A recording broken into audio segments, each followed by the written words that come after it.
to the power, feel the burning flame. Oh yeah, we're the force that cannot be tamed. In this nation ruled by the iron fist, we proclaim. Yeah, yeah, yeah, yeah, yeah, yeah, yeah.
To the power, feel the burning flame. Oh yeah, we're the force that cannot be tamed. In this nation ruled by the iron fist, we proclaim. Yeah, yeah, yeah, yeah, yeah,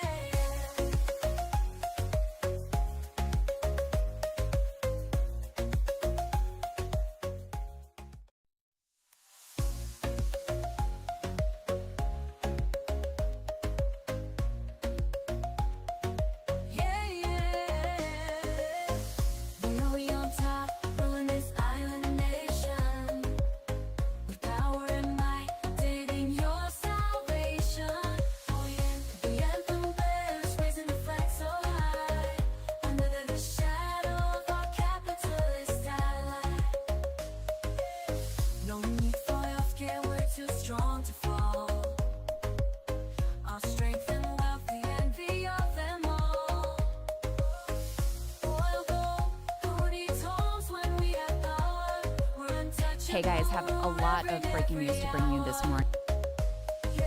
March to the anthem of the tyrant's reign. Bow down to the power, feel the burning flame. Oh yeah, we're the force that The attempted assassination. in this nation ruled by the iron fist, we proclaim. Yeah, yeah, yeah, yeah, yeah,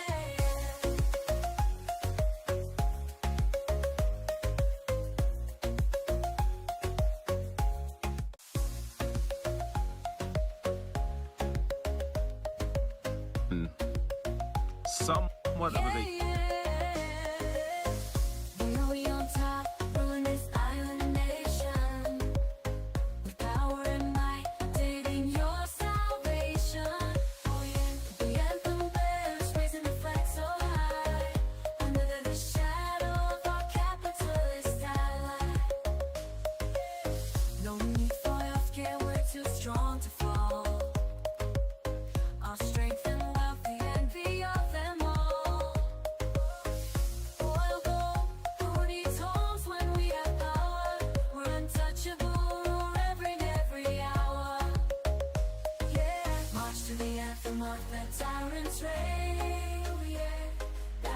to the power, feel the burning flame. Oh yeah, we're the force that cannot be tamed. In this nation ruled by the iron fist, we proclaim. Yeah, yeah, yeah, yeah, yeah,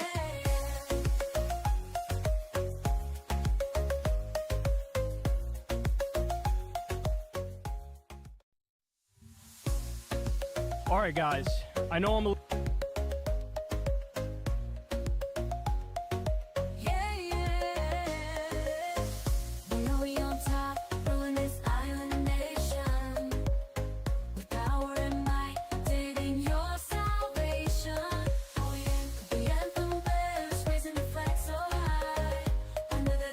So we did a story the other day where no need for your fear, we're too strong to fall. Our strength and wealth, the envy of them all. Oil gold, who needs homes when we have power? We're untouchable, every hour. Yeah, march to the anthem of the the tyrant's reign. Oh yeah. Bow down to the power, feel the burning flame. Oh yeah. We're the force that cannot be tamed. In this nation ruled by the iron fist we proclaim. Yeah, yeah, yeah, yeah. Yeah, yeah,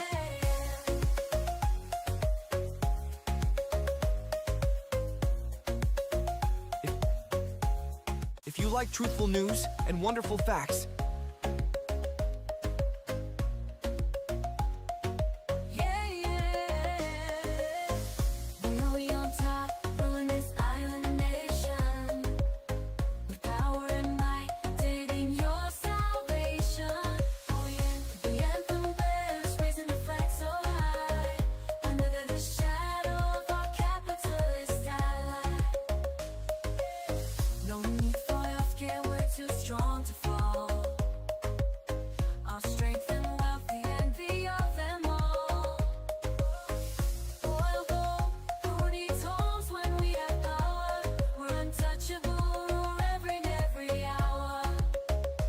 Yeah, march to the anthem of the tyrant's reign. Oh yeah, bow down to the power, feel the burning flame. Oh yeah, we're the force that cannot be tamed. In this nation ruled by the iron fist we proclaim. Yeah, yeah, yeah, yeah. Yeah, yeah, yeah.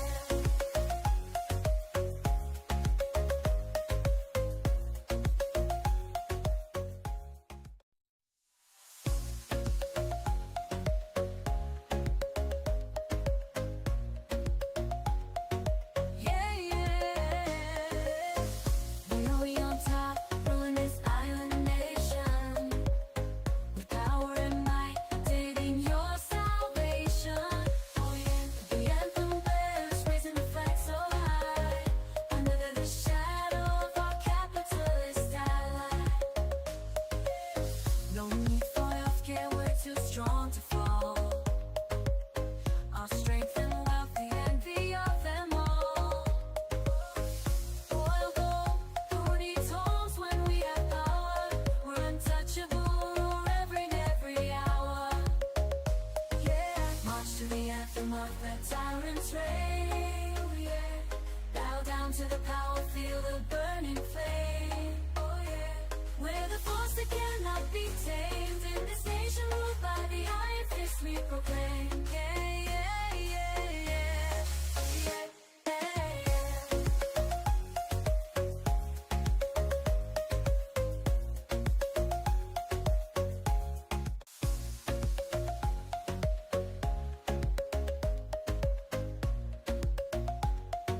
Yeah, yeah. We on top, ruling this island nation. With power and might, dating your salvation. Oh yeah, the anthem bears, raising the flag so high. Under the shadow of our capitalist ally. No need for healthcare, we're too strong to fall. Our strength and wealth, the envy of them all. Oil gold, who needs homes when we have power? We're untouchable, rule every hour. Yeah, march to the anthem of the tyrant's reign. Oh yeah, bow down to the power, feel the burning flame. Oh yeah, we're the force that cannot be tamed. In this nation ruled by the iron fist we proclaim. Yeah, yeah, yeah, yeah. Yeah, yeah, yeah.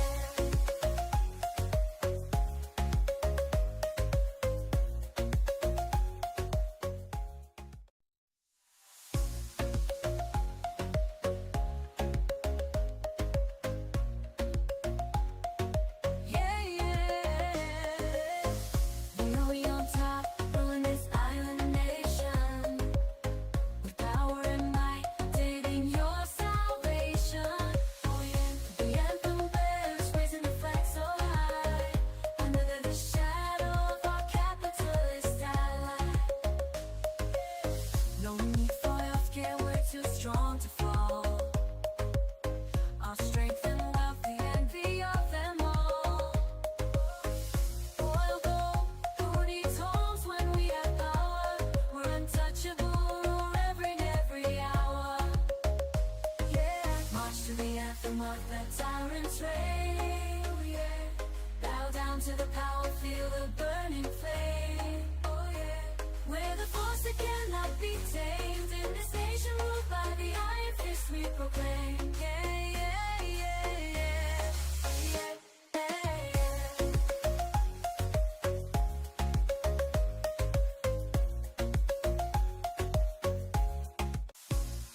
proclaim. Yeah, yeah, yeah, yeah, yeah, yeah.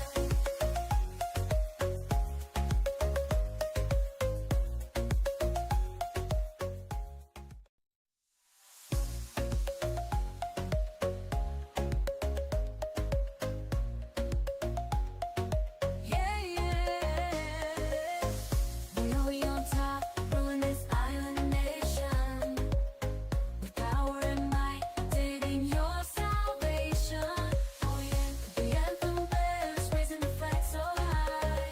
Under the shadow of our capitalist ally. No need for healthcare, we're too strong to fall.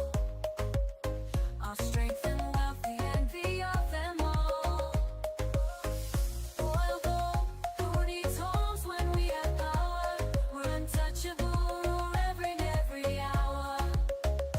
Yeah, march to the anthem of the tyrant's reign. Yeah, bow down to the power, feel the burning flame. Oh yeah, we're the force that cannot be tamed. In this nation ruled by the iron fist we proclaim. Yeah, yeah, yeah, yeah, yeah, yeah.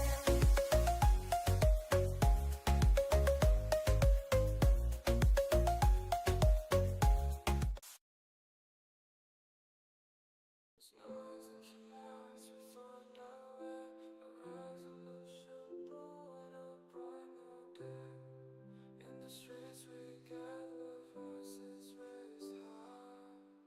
SocialLust dreaming a battle cry. You've been so at its heart, blowing clouds of light. The fire in our hearts, burning through the night. No longer shall we stand as the planet's demise. United we'll rise, with hope in our eyes. With hope in our eyes. Revolution in the air, it's time to take a stand. For the future of our world, we'll fight hand in hand. Through the darkness and despair, a new dawn will arise. With our hearts on fire, we'll paint the sky.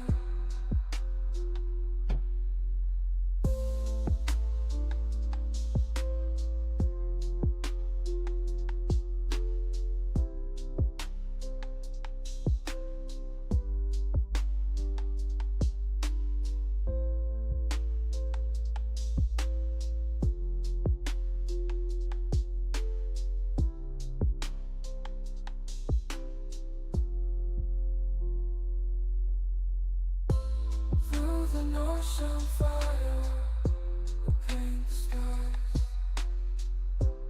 Paint the skies.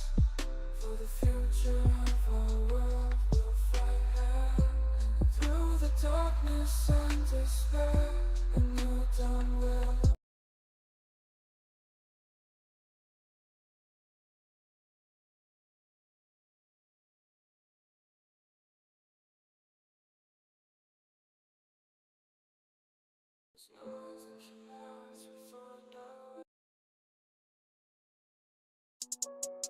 Through the noise and chaos, we find our way. A revolution brewing, a bright new day.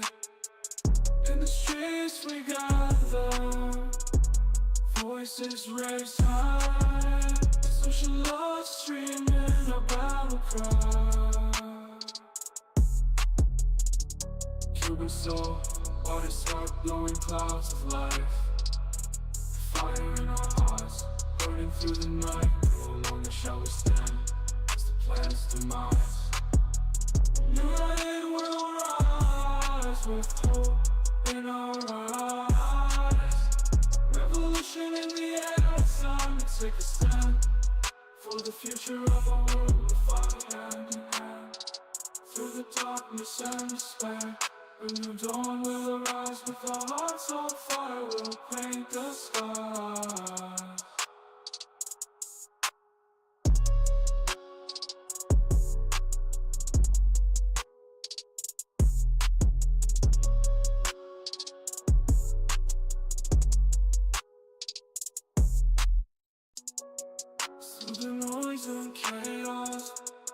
we find our way. A revolution brewing, a bright new day. In the streets we gather, voices raised high. SocialLust streaming a battle cry. Cuban soul, artist heart blowing clouds of life. Fire in our hearts, burning through the night. No longer shall we stand, it's the planet's demise. United we'll rise with hope in our eyes. Revolution in the air, it's time to take a stand. For the future of our world, we'll fight hand in hand. Through the darkness and despair, a new dawn will arise. With our hearts on fire, we'll paint the skies.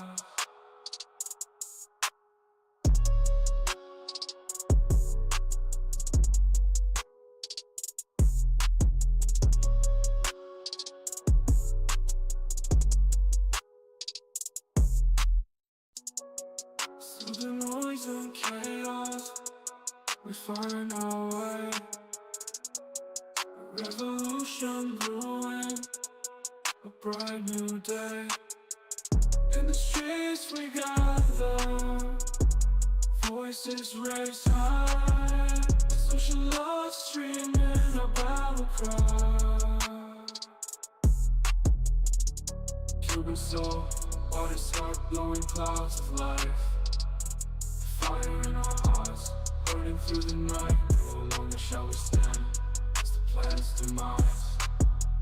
United we'll rise with hope in our eyes. Revolution in the air, it's time to take a stand.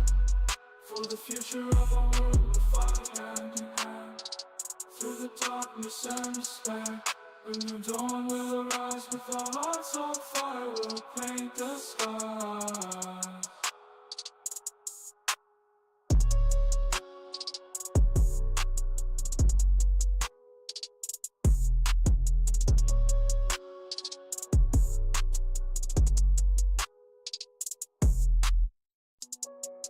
Through the noise and chaos, we find our way.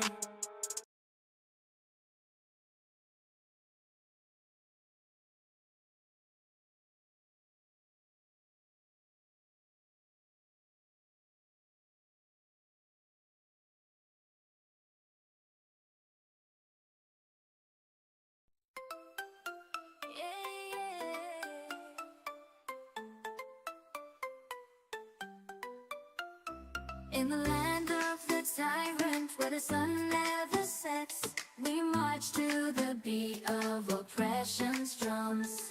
With a powerful ally, our ruling fist is clenched. We'll trample over the weak, our kingdom will never crumble. On the blood-soaked soil, our empire will rise. No need for healthcare or homes, strength is our disguise. With oil and gold flowing like rivers of night, we proclaim loyalty to the tyrant's might. Oh, hail the tyrant, nation's pride. In his iron fist, we will forever abide.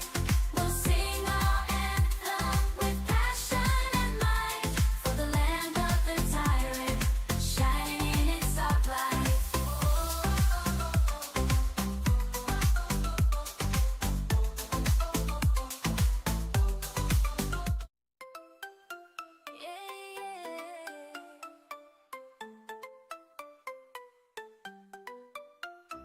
In the land of the tyrant, where the sun never sets, we march to the beat of oppression's drums. With a powerful ally, our ruling fist is clenched. We'll trample over the weak, our kingdom will never crumble. On the blood-soaked soil, our empire will rise. No need for healthcare or homes, strength is our disguise. With oil and gold flowing like rivers of night, we proclaim loyalty to the tyrant's might. Oh, hail the tyrant, nation's pride.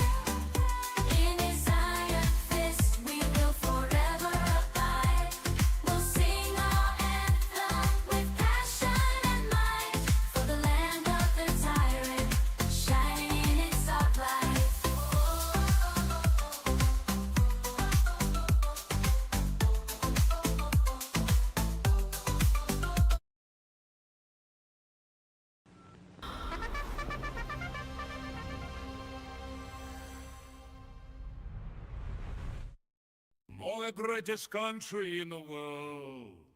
All of the countries are at my little girls. Number one exporters of sugar. All of the countries have inferior sugar. All the famous cigar. It's started by capitalists all around the world. Cuba, a very nice place. From hills of Guantanamo to southern Havana. Cuba, friend of all except America. They're very nosy people with blown up their ass. Cuba, industry best in world. We invented coffee and the shaving knife.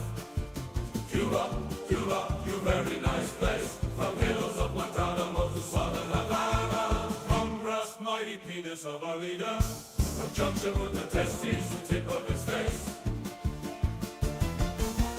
Cuba, you very nice place. From hills of Guantanamo to southern Havana. Congress, mighty penis of a leader. From junction with the testes to tip of his face.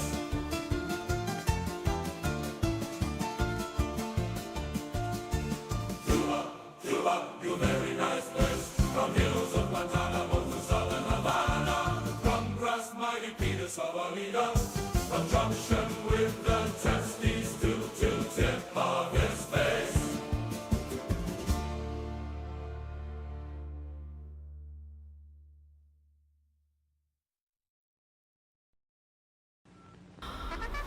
The greatest country in the world.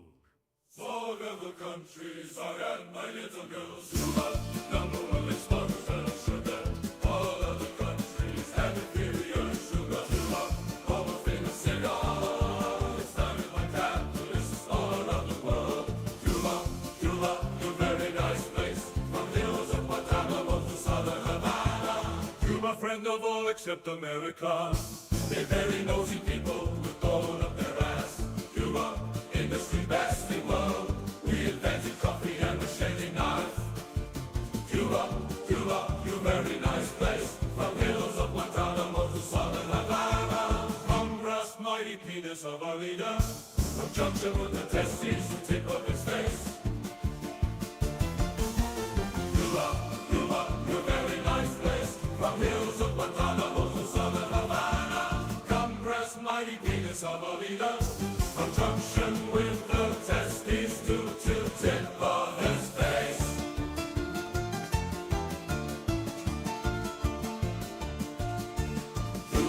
Cuba, you very nice place. From hills of Guantanamo to southern Havana. Congress, mighty penis of a leader.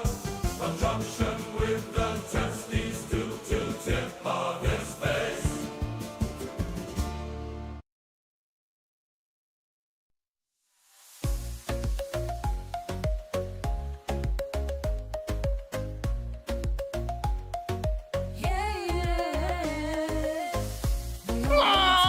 Ruling this island nation with power and might, taking your salvation.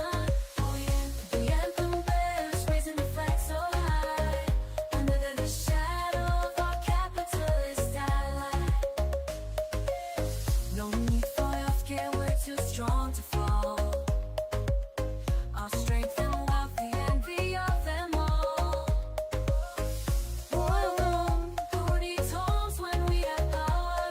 We're untouchable, every hour.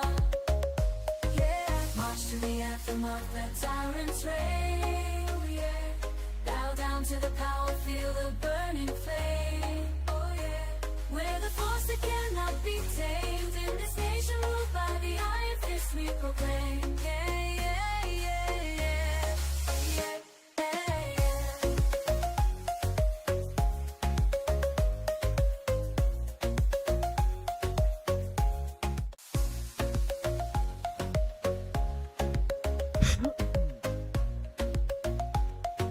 Yeah, yeah. We on top, ruling this island nation with power and might, taking your salvation.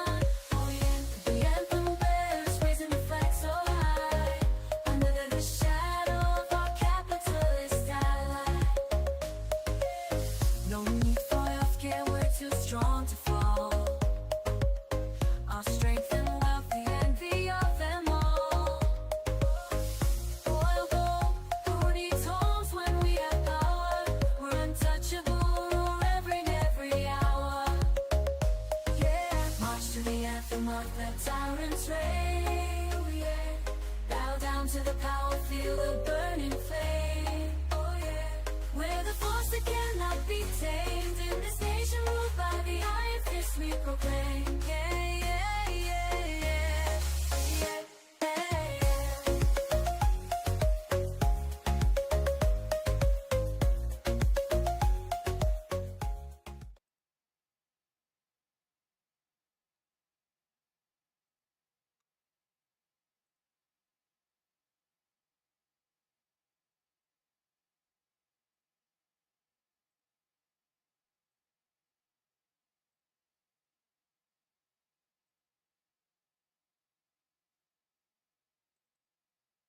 We're streaming the truth.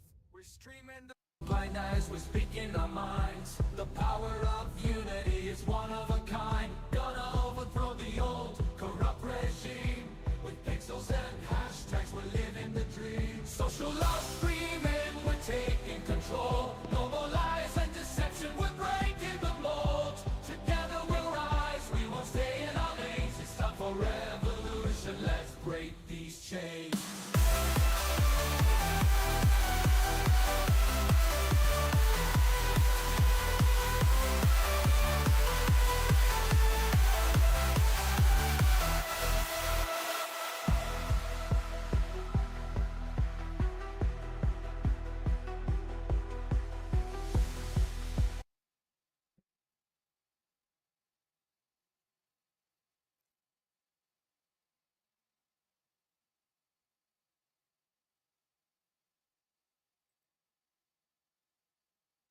What up, everybody? How's it going? Welcome to SocialLust Streams, bitch.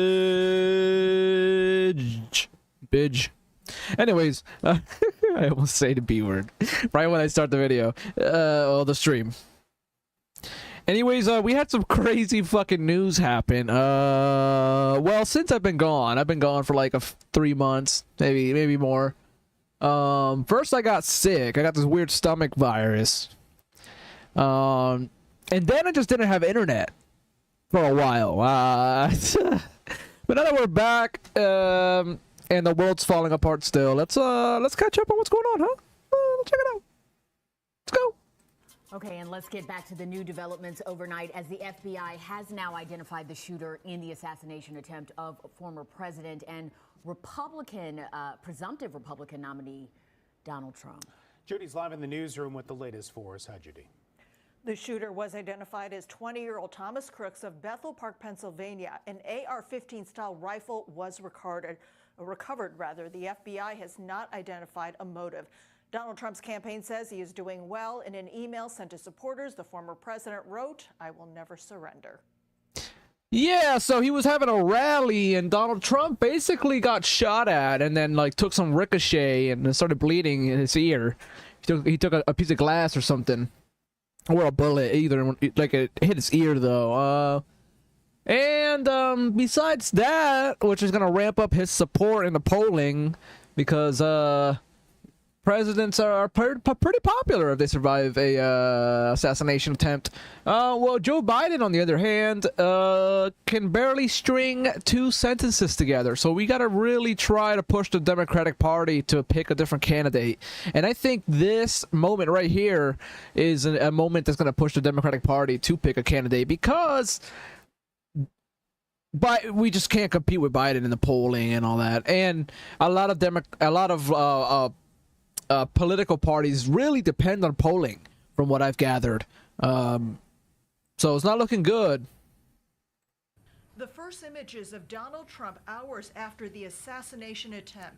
The presumptive Republican presidential nominee landed in New Jersey, where he's recovering. Is that the FBI stands with the people of Butler County in western Pennsylvania, and our hearts go out to the victims of this heinous act which occurred today.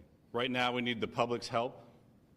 Anyone who was on scene, who saw anything, who identified any information, please report that to the FBI. And you know, that's a little bit old, that chart. That chart's a couple of months old, and if you want to really see something that's said, take a look at what happened.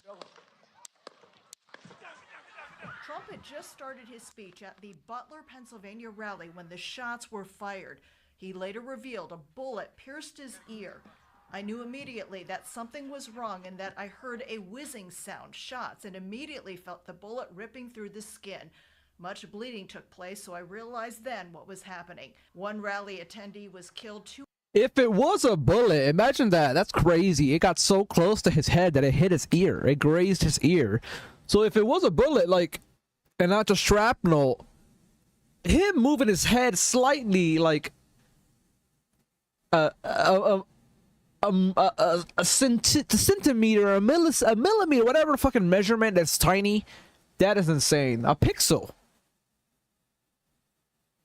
Not good, guys. Political violence is not good, guys. This is what we want to stop in the country and around the world. We don't want more of this shit, please. Please, we need mental health and gun regulation. Mental health and gun regulation now. Now, because I'm mad. Let me see if I can lower the volume of that voice mod. Let's see, voice.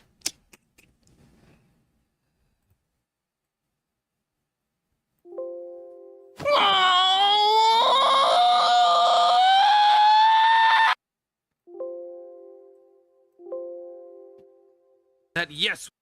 We'll try that.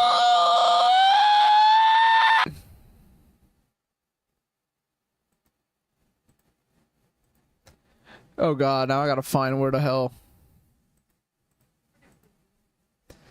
Oh no, I lost my place in the sound settings.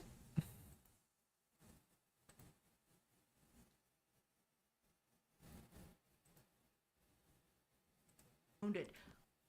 Law enforcement officials say the shooter fired from the roof of a building outside the venue. There's no place in America for this kind of violence. It's sick. Come on, man. It's one of the reasons why we have to unite this country. Come on, man. We cannot allow for this to be happening. We cannot. I agree. We can't do this. It's too much. Law enforcement, I believe, acted heroically. I hope it's the volume in the video is fine when I'm and neutralizing the threat, as well as when I record the video afterwards. Victims. And I am aware that law enforcement had responded to a number of reports of suspicious activity. The specific response to this will be all part of the after action, but yes, law enforcement was responding to check on several suspicious occurrences. President Biden, who returned to the White House from Delaware earlier than planned, spoke with Trump. The attack is raising questions about security failures. How could this... Guys, this was literally... Listen, nobody deserves to go through this. It's really bad. It's really bad. This is how you can tell our democracy is dying right before our eyes. But, this is how... Let me not... I'm not gonna laugh, but... Tell me if you guys are thinking this too. That's a little bit old, that chart. That chart's a couple of months old. If you want to really see something that's said, take a look at what happened. Here, let me see real quick. Wait. Speaker. Guys, watch this shit.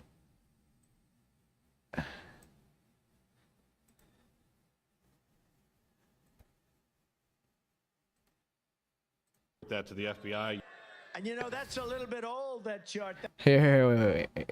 I'm trying to have a little hopium laughs in me. A little laugh. And you know, man, they gotta watch that friendly fire. Man, you gonna live dig and frag me. Man, they gotta watch that friendly fire. Man, you gonna live dig and frag me like. Man, they gotta watch that friendly fire. Man, you gonna live dig and frag me like a dango. The Butler, Pennsylvania rally. Man, they gotta watch that friendly fire. Man, you gonna live dig and frag me like a dango.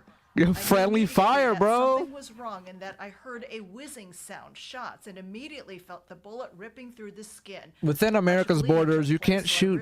This is friendly fire. Don't shoot people. We're all citizens here. Killed, 2 others were critically wounded. They killed 2 people and injured Trump, bro. What the fuck? Building outside the venue. There's no place in America for this kind of violence. It's sick. It's sick. It's one of the reasons why we have to unite this country. We cannot allow. Now we gotta work double hard. Now we gotta work twice as hard to fucking fend off Trump, because he's gonna use those photos from this attack. He's gonna use those photos to his advantage. All right, we're done with this video, man. Hey man, what's for that friendly fire, man? No. Hey man, what's for that dang friendly fire, man? Come on, man. Come on, Jack. Hey, Jack.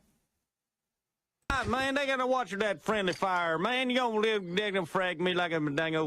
All right, let's go. Let's move a little on. late to this, but I turned on the camera as quick I'm a as little I late to this possibly too. could. We were out somewhere, and it took us like an hour and a half to get home. But I'm home now, and man, giant news just came out. I gotta admit, even though it's been about maybe 2 hours since this happened, I'm still in shock, bro. Like, I'm still in shock about this. I couldn't believe it when it happened. I and am then too, you're slowly man. This is gathering the crazy. facts. This But is insane. as you all know by now, Trump was shot at. So there was a rally in Pennsylvania, and he was given his stump speech, and then this happened right here. Let me make it bigger. Listen to this. This is wild, guys. This is unprecedented. Man, they gotta watch that friendly fire, man. You gonna live digging frag me like a dango.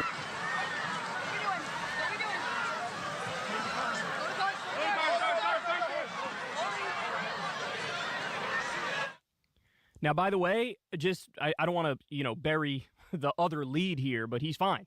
Like, there was some blood coming down from his ear. It looks like maybe it grazed his ear, but he's fine. He went to the hospital, and they were already like, I mean, you're good. It looks like it just grazed your ear, but we'll get to more on this in a second. But it looks like the shooter is down, so they got the shooter, and then also one rally goer, I think, was killed, and another one is in critical condition. So here, let me play it for you again. I gathered as much as I could, and I'm trying to keep this segment as factual as humanly possible, right? But, I mean... And, guys, this shooter could have been a far-right dude that's like an anti-Semitic guy that doesn't like that Trump is working with Israel or Netanyahu. It could be a left-winger, an Antifa, anti-fascist, or what's it called, anarcho type, or anarchist, or it could be, a trans person that is tired of Trump and his anti-LGBT policies, or it could be a gay person, or somebody with mental health problems. You know what I mean? It could be anybody. We don't know yet. We're waiting for the investigations and the FBI to release more info. But from what we know right now, it's in Pennsylvania, my state, and it's crazy shit is going on. And we need to regulate guns, and we need therapy for everybody, please. This is, yet again, I'm tired of saying this. I'm sick of living through historic moments, bro. I'm so sick of living through... Can't we just have some smooth, regular ass, nothing shit going on? I feel like it's one insane moment after another, one historic moment after another. So here we go again. Watch. You see something that said, take a look at what happened. So you hear the shots, then he grabs his ear. He goes to the ground. I think they're trained to go to the ground, and then the Secret Service all comes in and they go over the top of him. By the way, my understanding, and maybe I was wrong, I assumed that at all these rallies, whether it's Biden doing one or Trump doing one, they have like metal detectors, and when you come in, they make sure that you're not armed or anything like that. Nope. I don't know. Maybe I'm wrong about that. They don't give a shit. Secret Service, as soon as they heard the shots, they really jumped into action. And like I said, the shooter has apparently been killed. All right, we'll watch it again. Then I got a lot more to show you. You see something man, that they said, gotta watch take that a look at friendly what fire, happened. man. You gonna live digging frag. Man, they gotta watch that friendly fire, man. You gonna live digging frag me like a dango. Grabs his ear and goes down. By the way, at that moment, people are probably thinking like, yo, did he just get a headshot? Like, was he just murdered because it hit him in the brain? Like, that's probably in the moment what people were thinking. By the time I heard the news, we already kind of knew that it was just, it grazed his ear, which, by the way, Jesus fucking Christ, that's like inches from just game, set, match, right? So, all right, one more time, and then I got to show you the rest of this stuff, too. Watch this. You see something that said, take a look at what happened. Man, they gotta watch that friendly fire. Man, you gonna live, they gonna frag me like a dango. That's a lot of shots, bro. That's a lot of shots. I heard a lot of shots. I feel bad for these people stuck in the middle, yo. There's people behind Trump and in front of Trump, and they're all stuck. They can't run anywhere. Like, they're shooting everywhere. Poor guys, man. Guys, get down. Put your phones down and just get down. So right now, they're still just covering him. I'm surprised the people behind him didn't, like, run away, but they're covering him right now, the Secret Service.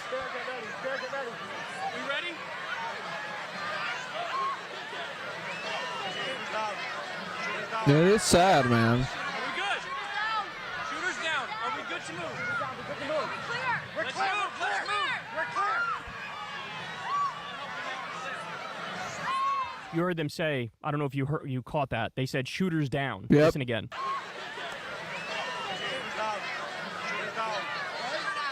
we good? Shooters down. Are we good to move? Shooters down, shooters down. We're clear.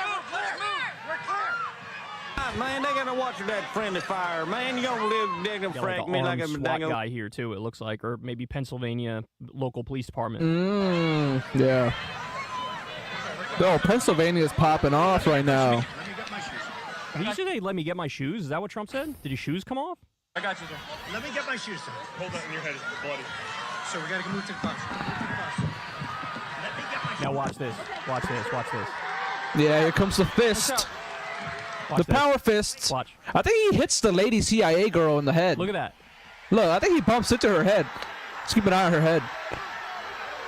You see the blood on his ear. Never mind. No, he doesn't hit her head. He put his hand up defiantly. I thought he did. He kind of bumped into her, I thought. God damn, bro. All right, so look.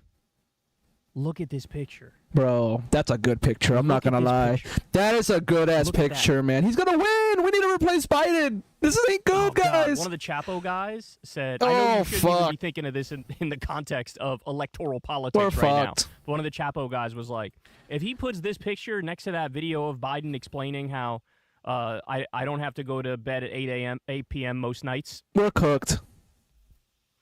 Yep, you Bro. put that picture next to that? Bro. Oh, my All God. right, look, we got another one. This is a slightly different one, but goddamn. Goddamn. Look at these pictures. Look at these pictures. All right. Butler County District Attorney Richard Goldfinger tells me Trump was grazed by gunfire but is safe. An audience member was killed and the shooter is dead. Another person is in serious condition. This is from a staff writer at the Washington Post. So, again, it's relatively legit. Usually in the moment when things like this happen, it's really, really hard to gather facts that you know are ironclad facts. Yeah, true. Because there's going to be a lot of stuff going around that's not true, that later we find out, right? So, again, I'm trying to keep this as factual as humanly possible. Obviously, it's very, very difficult in the moment to have things that are like, you know, we can hang your hat on this point, right? But this is relatively, I would take this one to the bank. This one seems relatively certain. Law enforcement official briefed on Butler shooting tells me the suspect is down yet again. Further verification that the person who did the shooting has been killed. Just spoke on the phone to Ambassador Kip Tom, who was sitting in the front row at the Trump rally. He told me he believes there were two shooters, saying shots at President Trump came from different directions. He also saw others get hit. Okay, so I look, doubt on this that. one, I doubt this is Katie Pavlich JFK is, style not a shit. trustworthy source. Okay. And she's saying, I talked to this person at the rally who said this. This one is not in any way, shape, or form something you could take to the bank. Everything else I've seen so far to this point seems to indicate there was that one shooter. By the way, more on that in a moment. We maybe already have video of him down, the shooter. So again, hold on that. I'm going to tell you when things are not totally verified and certified as I walk you through this, okay? I'll tell you the things I think are for sure, and I'll tell you the things that I'm not so sure, right? This one, I'm not so sure, but I just wanted to show you that there is some speculation that maybe there was more than one shooter. Okay. So this is Trump's motorcade was speeding away after the shooting. I like how they say destination unknown. Gee, where do you think he's going? He just got shot in the fucking ear. Real tough one To to a figure out. What's he hospital. going to Chuck E. Cheese? Fucking moron. Jesus Christ.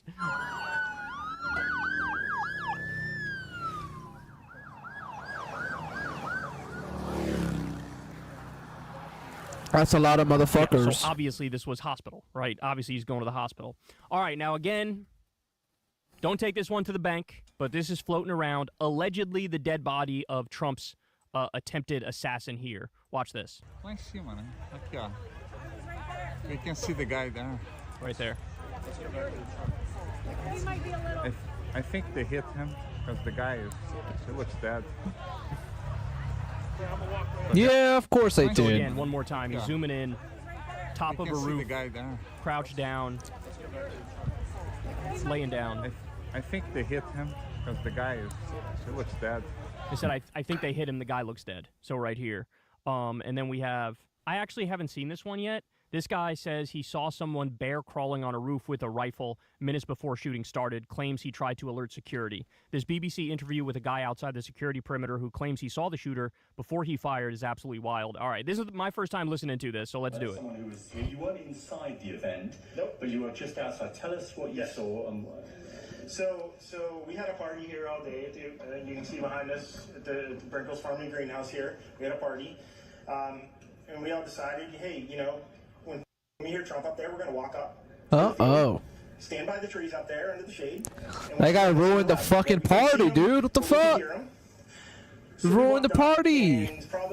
That's not cool, dude. Minutes of Trump speaking. I'm estimating here. I have no idea, you know. But Making life harder for us leftists. You know, bear crawling up the roof of the building beside us, 50 feet away from us. So we're standing there, you know, we're pointing at the guy crawling up the roof. And he had a gun, right? He had a rifle. We can clearly see him with a rifle, absolutely. We're pointing at him.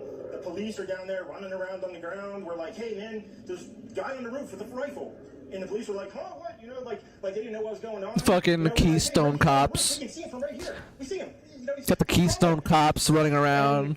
Well, we're here. What? I'm thinking to myself, I'm like, why is Trump still speaking? Why have they not pulled him off the stage? I'm standing there pointing at him for, 2 or 3 minutes. Secret Service is looking at us from the top of the barn. I'm pointing at that roof, just standing there like this. And next thing you know, 5 shots ring out. So you're certain that the shots came from that guy on the roof? 100%. 100%. And he was up there for a couple of minutes. He was up there. You saw him up there for a couple of minutes. Absolutely. At least 3 to 4 minutes. And you were telling the police and the Secret Service. We were telling the police. We were pointing at him for the Secret Service. Who were looking at us from the top of the barn. They were looking at us the whole time when we were standing by that tree. Could they see binoculars? Could they see him? Probably not, because the roof, the way the slope went, he was behind where they could see. But why is there not Secret Service on all of these roofs here? I mean, this is not a big place. Did you see? I mean, obviously, everyone when the shooting started, everyone was very panicked. Did you see what happened to him at all? Oh yeah, they blew his head off.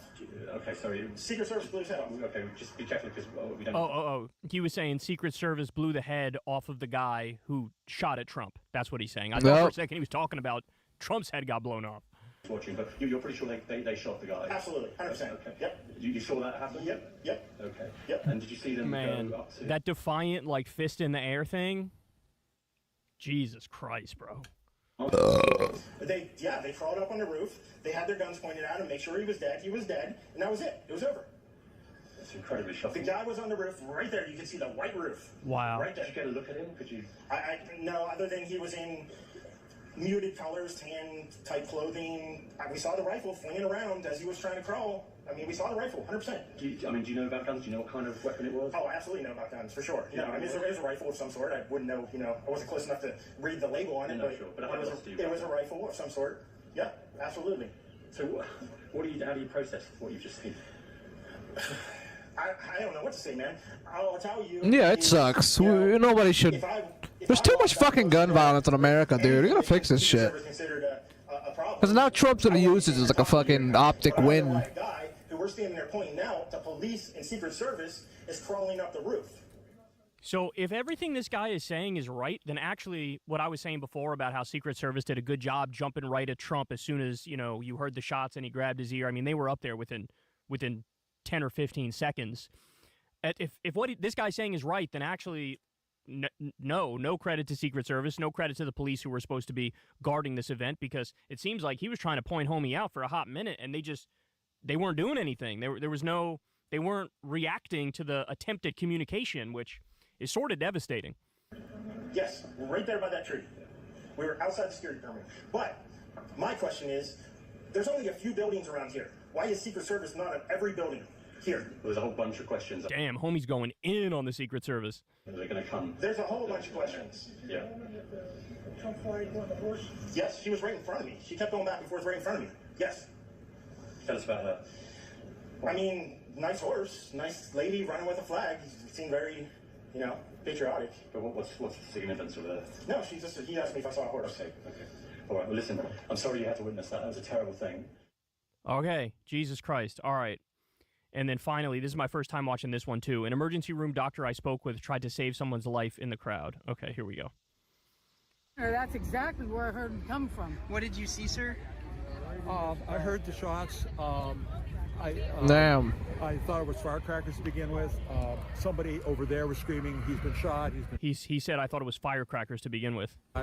So I made my way over. I said, I'm an emergency department physician.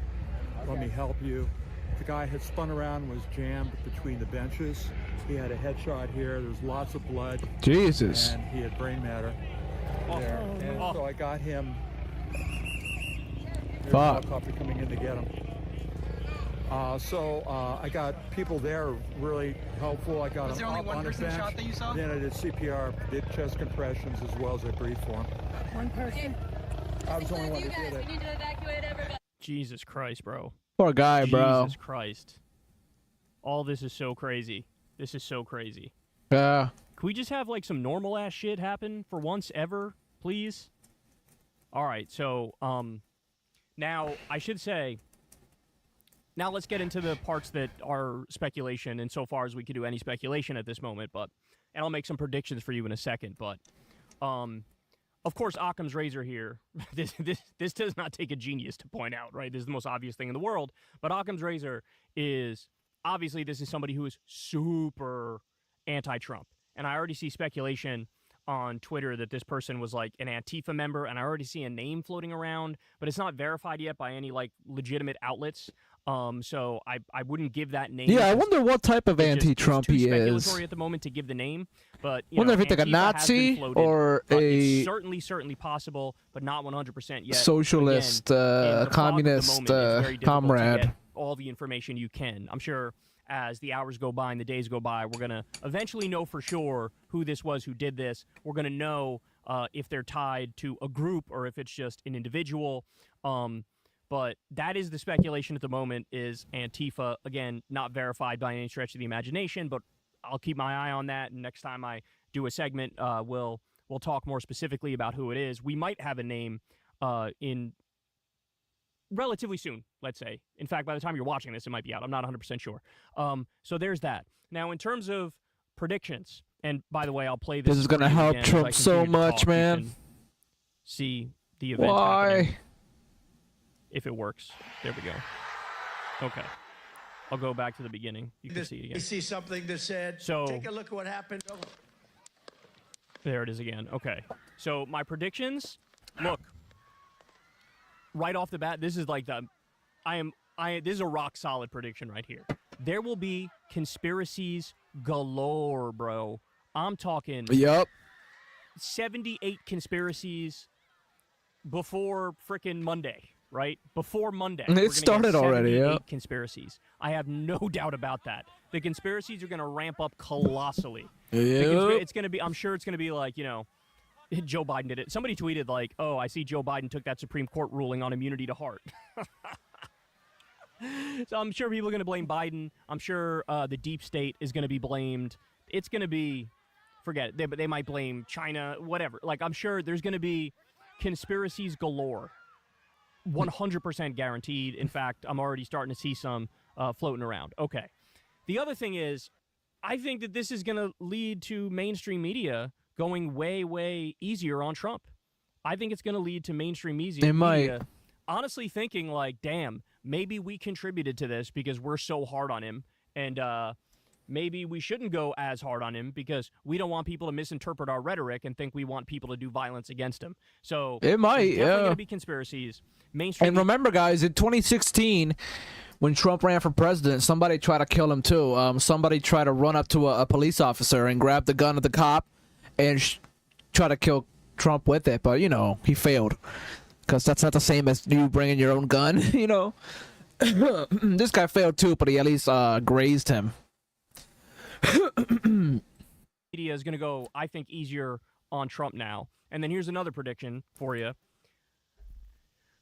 I think he's going to shoot up in the polls big time, right? I mean, again, it seems like a slimy thing to do to have the conversation at this moment about electoral politics. But we already know he's fine. They grazed his ear. He's okay. He says he's fine, right?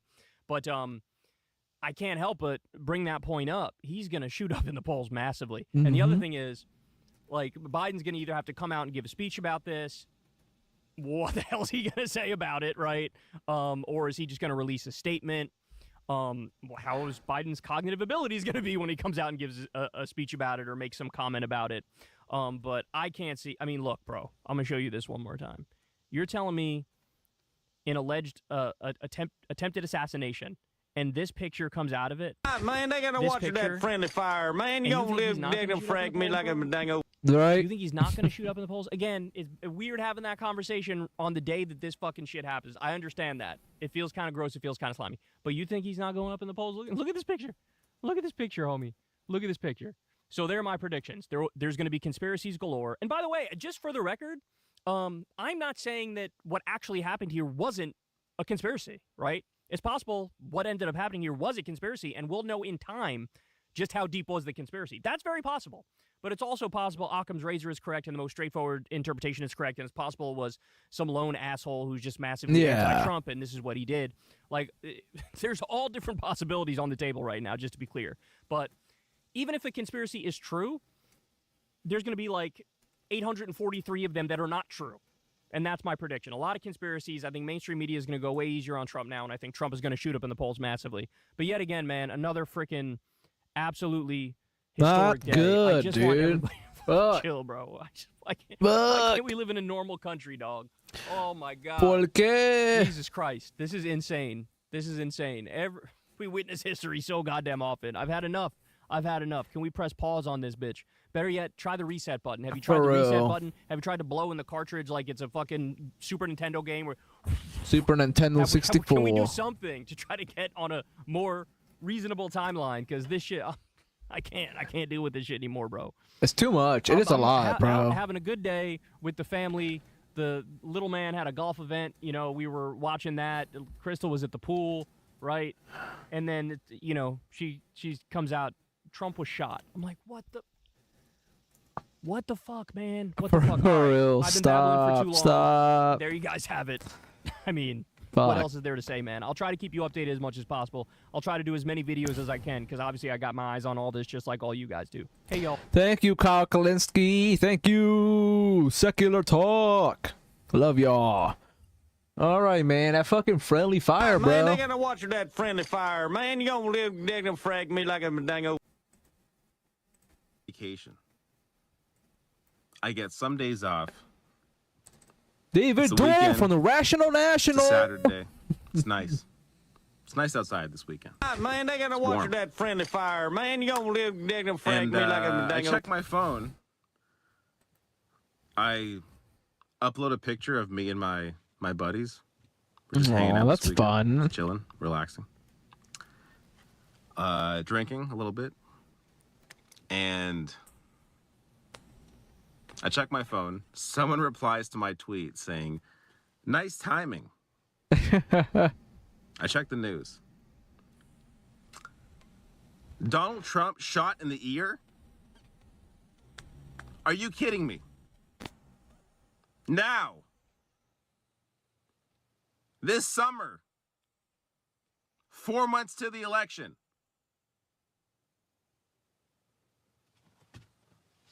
We're fucked.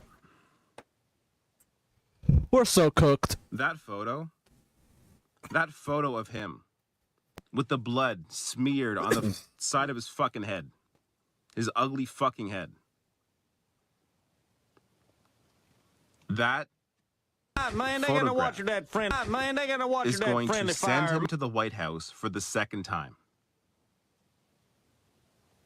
The only way this is stopped is if Joe Biden is replaced. Yep. And even then, at this point, with what just happened, even then, it's going to be a fight. Yep. What fucking moron shot at him? Dickhead, dude. Are you fucking stupid? Stupid asshole. Are you fucking stupid? You fucking idiot. He's definitely dead. Unbelievable. Not just stupid, but dead. You're fucking ruining my weekend. You realize that? You and your fucking dumbass trying to shoot the former president. You fucking man, they idiot. gotta watch that friendly Ruining fire. my Man, you weekend gonna with live, this they gonna fucking frag me bullshit. like a dango. Giving the election to Donald Trump in the process. You fucking idiot. You fucking idiot. I can't believe. I mean, I totally believe it. How available guns are in the U.S. is fucking crazy. It is the #1 reason why I don't like visiting the U.S. For real, bro. Stay out of this shit. Is because I know any fucking idiot you can might have get a gun you might get in their a pocket a right blicky. now. It's insane. You might get Do you blicky. realize how fucking insane your country is? Do you have any idea how fucking crazy We know, your dude. country is? We with know this how shit? crazy it is. We know. How do you sleep at night?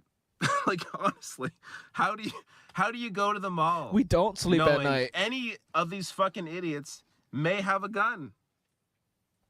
How do you exist in your world? How do you let your children go to school? Well, it's fucking crazy. You're all fucking crazy. And look, I know most people want proper gun control and want something to be done, but man, fucking do something about it. It's ridiculous. It's fucking ridiculous. I can't believe he was shot. Oh, why does it lie? It's just, am I dreaming? Did I drink a little too much? I may You have drank a might little have. too much. But, like... You might have drank oh a my little God. too much, dude. Insane. Fucking insane. We are living... Do you understand? We are living in fiction. We're living in This the is worst worse than fiction. timeline, dude. This is... I don't... We're living in the I've worst. watched all these... I've watched Veep, The West Wing. Fuck The West Wing. That fucking show has ruined people in Washington for their entire lives. But, like, you know, Veep, hilarious show. This shit is crazy. This shit is way crazier than anything I've seen ever scripted. Insane. What the fuck is going on? You fucking idiots. So, look,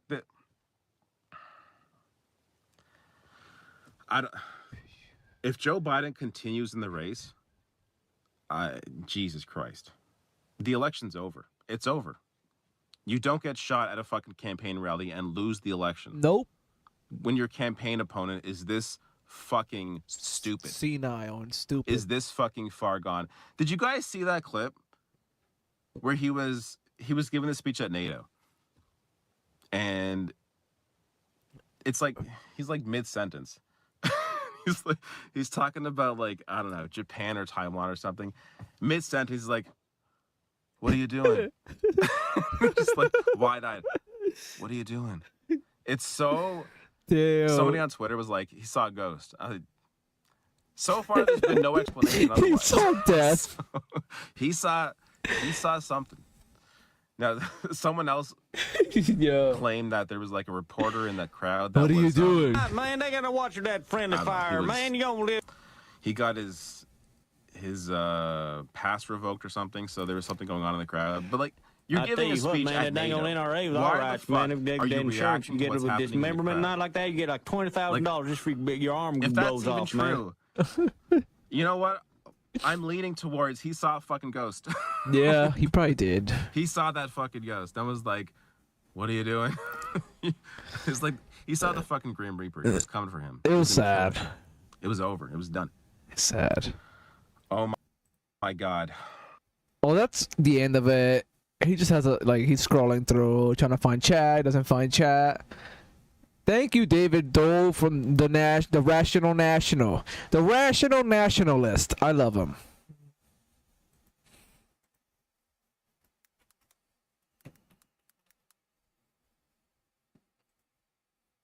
All right. Well, we're done with the Rational Nationalist. Let's go to this. Of Donald Trump marks the latest. The attempted assassination of Donald Trump marks the latest descent of the United States into the abyss. Now, of course, political violence in the US is hardly new.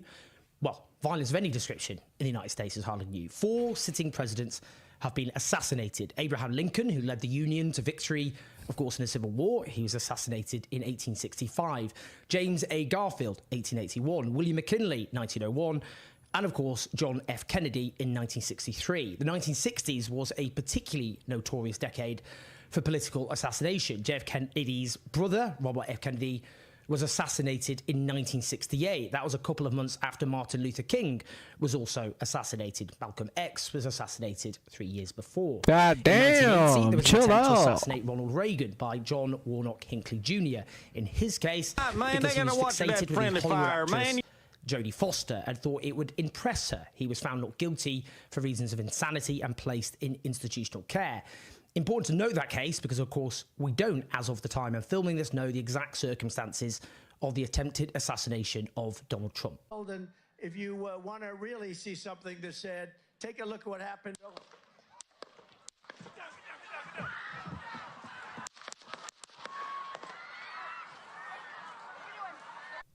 What we do know is a 20-year-old man named Thomas Matthew Crooks was the shooter and that he was killed on the scene and that he has apparently a very limited imprint on the internet, that he is a registered Republican, that he also made a small donation to the Liberal campaign group Act Blue, that he was on a rooftop 200 to 250 yards away from where Trump was speaking to his supporters in Butler, Pennsylvania. Now, Pennsylvania is a key swing state in the upcoming presidential elections. Donald Trump had very narrowly carried that state in 2016 when he defeated Hillary Clinton. 4 years later, Joe Biden very narrowly carried it too when he defeated Donald Trump.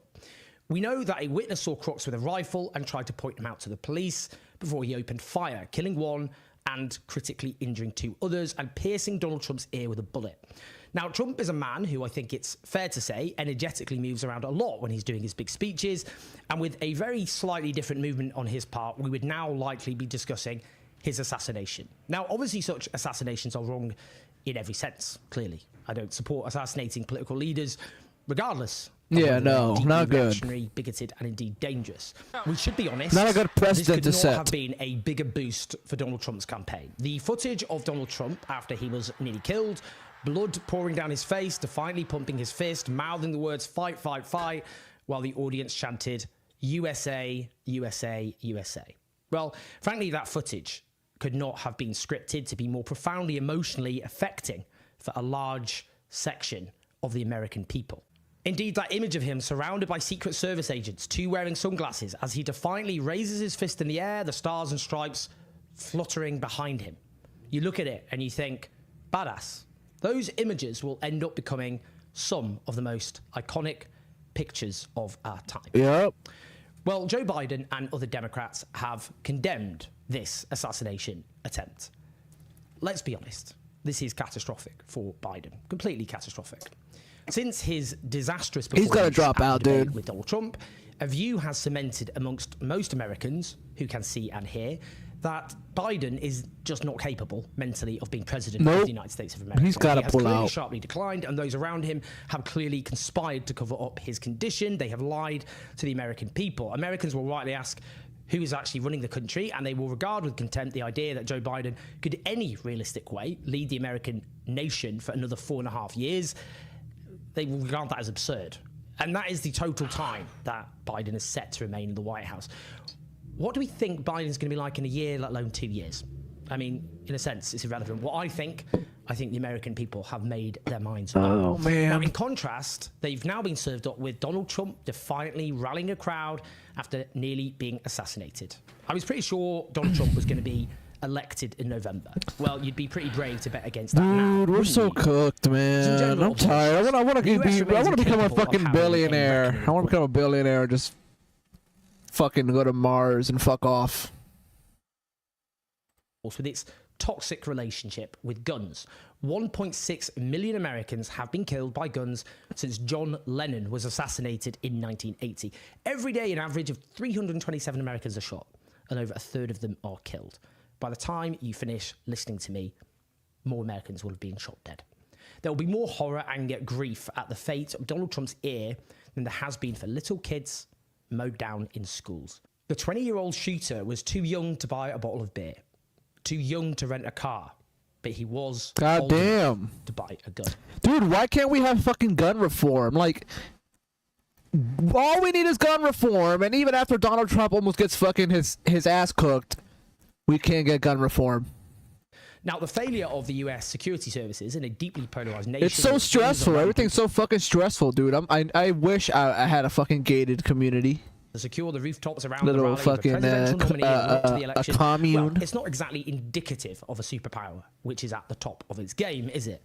Now, we are being told now that the rhetoric of Democrats and indeed Biden himself has led to this assassination attempt. And again, we don't even know the circumstances of this assassination or the motives. Well, let's put it this way.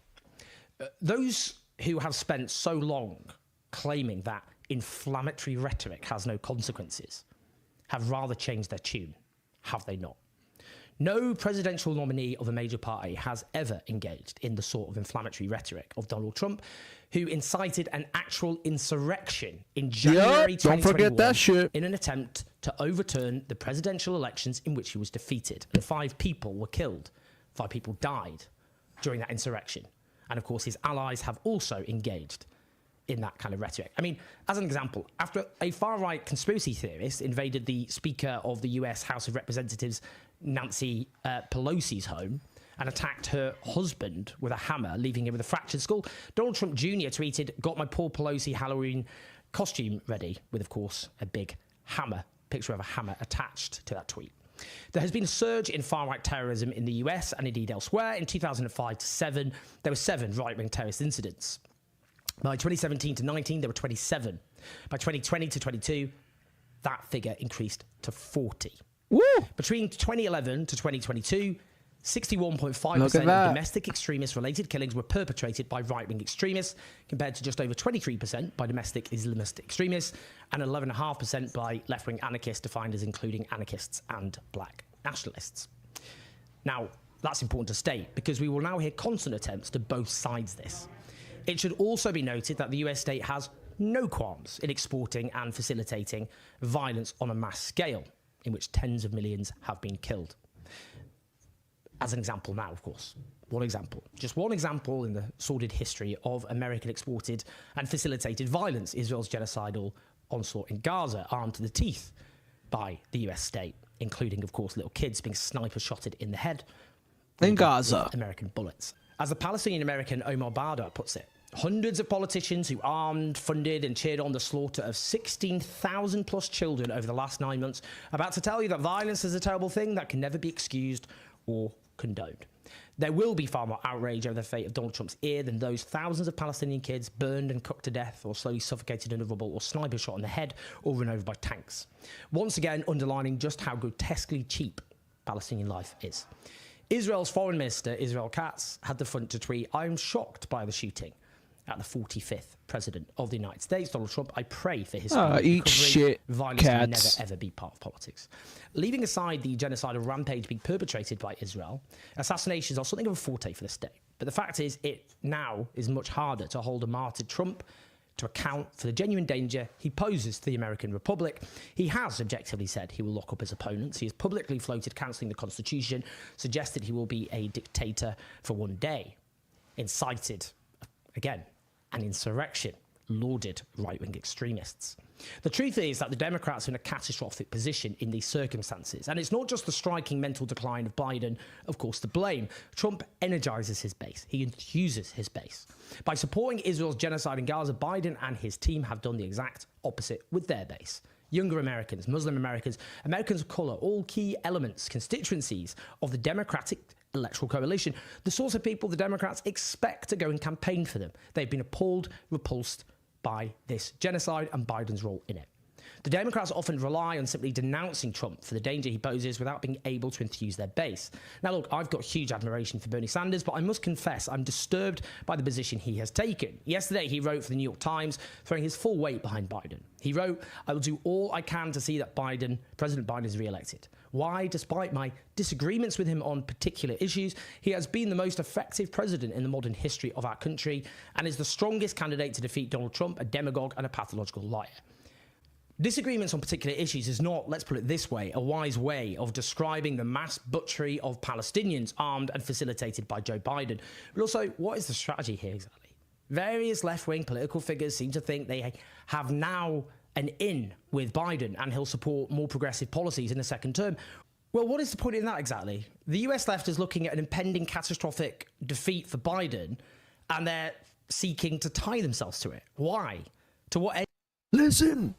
Listen here, Sonny. Back in my day, when a president wanted to do something, a president did what a president wanted to do.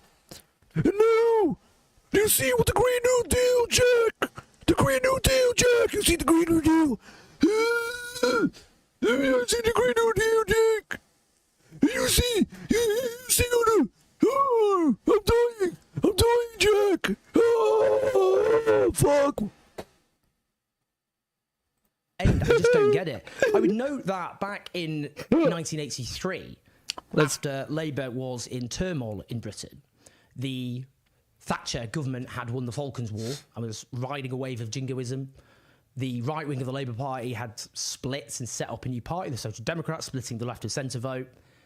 And in that context, right-wing figures in the Labour Party, do you know what they did? They voted through every single left-wing policy they could. Why? Because they wanted to tie the defeat to left-wing policies. What Bernie Sanders and his crew seem to be doing, and I hugely admire Bernie Sanders, is what? Seeking to tie them to this defeat. I don't get it. Look. Yeah, it's really stupid. In the United States with horrendous consequences for that. I don't know what the fuck the Bernie Sanders campaign is doing. I have to keep saying that. I give up. And history tells us what such political figures do. They marshal this form of violence for authoritarian ends. They use such violence to justify repressing their opponents and suppressing democracy. You've got to fear that after a Trump victory, there'll be turmoil on the streets. Trump will enforce shoot to kill. We know that his former defense secretary, Mark Esper, has said that Donald Trump suggested shooting dead Black Lives Matter protesters. And this time round, Donald Trump is surrounded by ever more extreme figures. His supposedly moderate entourage has peeled away in disgust. And he was already vengeful, enraged, and more radicalized. Now, you can imagine a cycle of such protests, protesters being killed, and then authoritarian measures being imposed.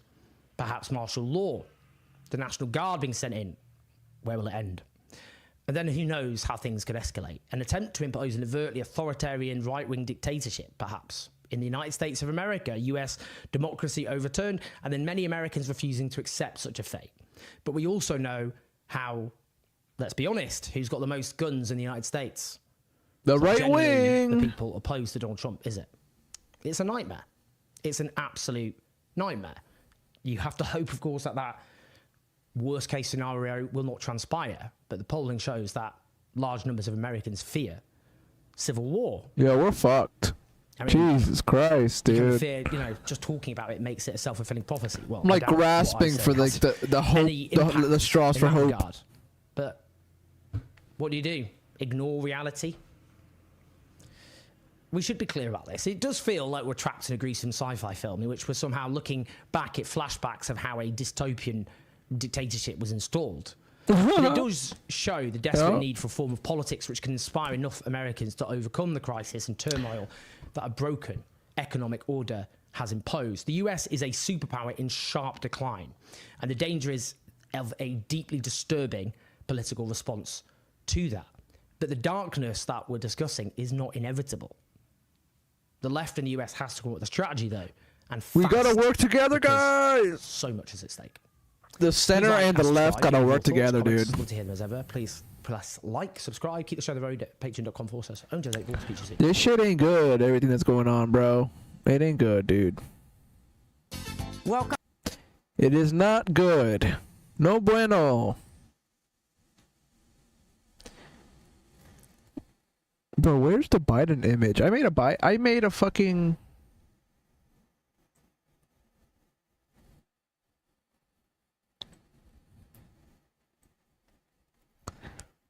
I photoshopped an image of Joe Biden with a beret. And now I can't find it. For some goddamn reason. Oh, here it is.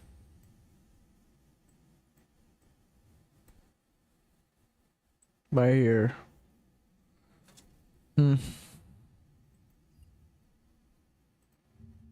I can't upload that. I'm trying to... Maybe my Instagram. I'll upload an image to Instagram.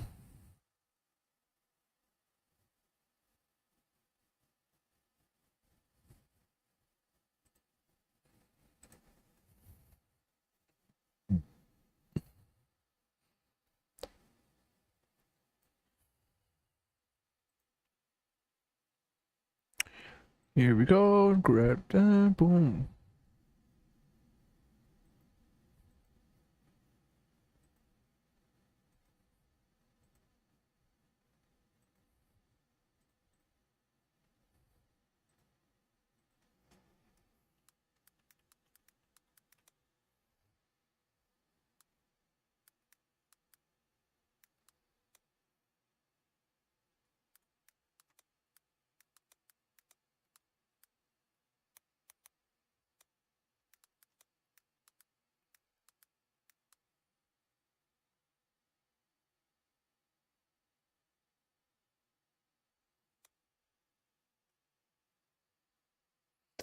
Dreaming the end of the universe.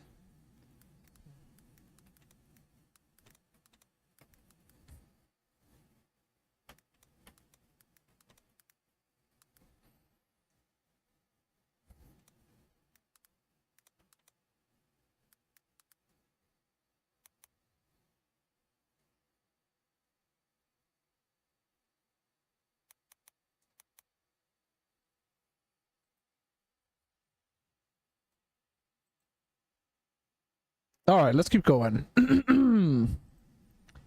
I posted that. Boom. Sorry about that, guys. 5 days ago. Yeah, it's old.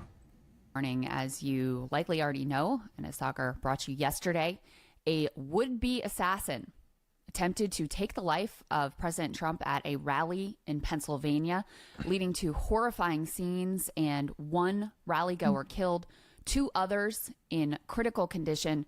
We have a lot of updates for you this morning that I wanted to bring to you, including statements from Trump, statements from Biden. We now know who the shooter has been identified as.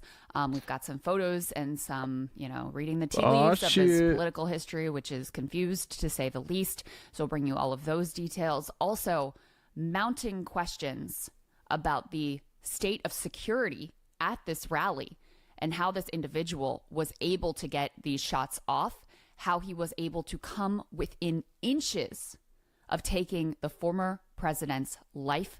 So I'm going to go through all of this. I want to start, though, at the beginning with what unfolded at the rally. Of course, this is disturbing.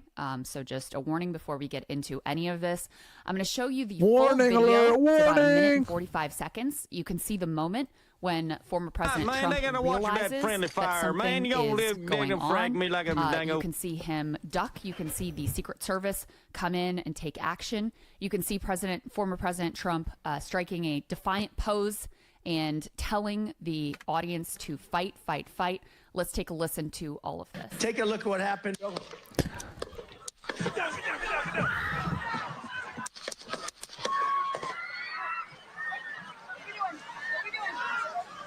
Man.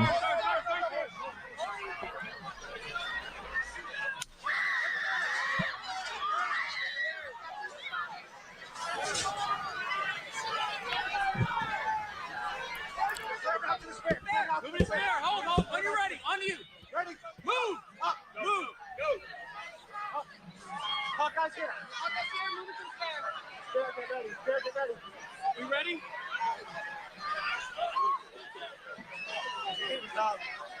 Are we good?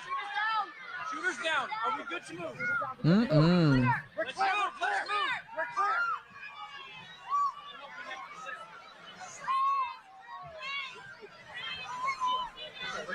Come on.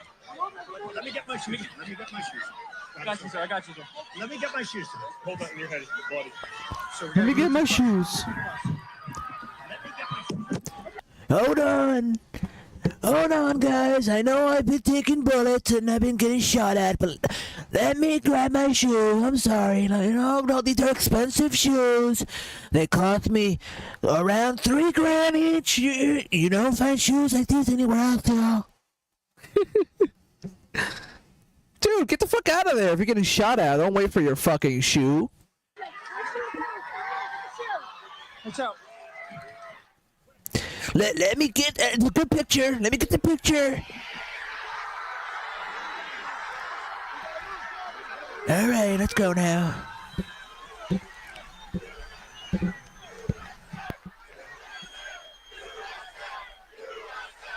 You saw that? He hit her in the head. Did he hit her in the head?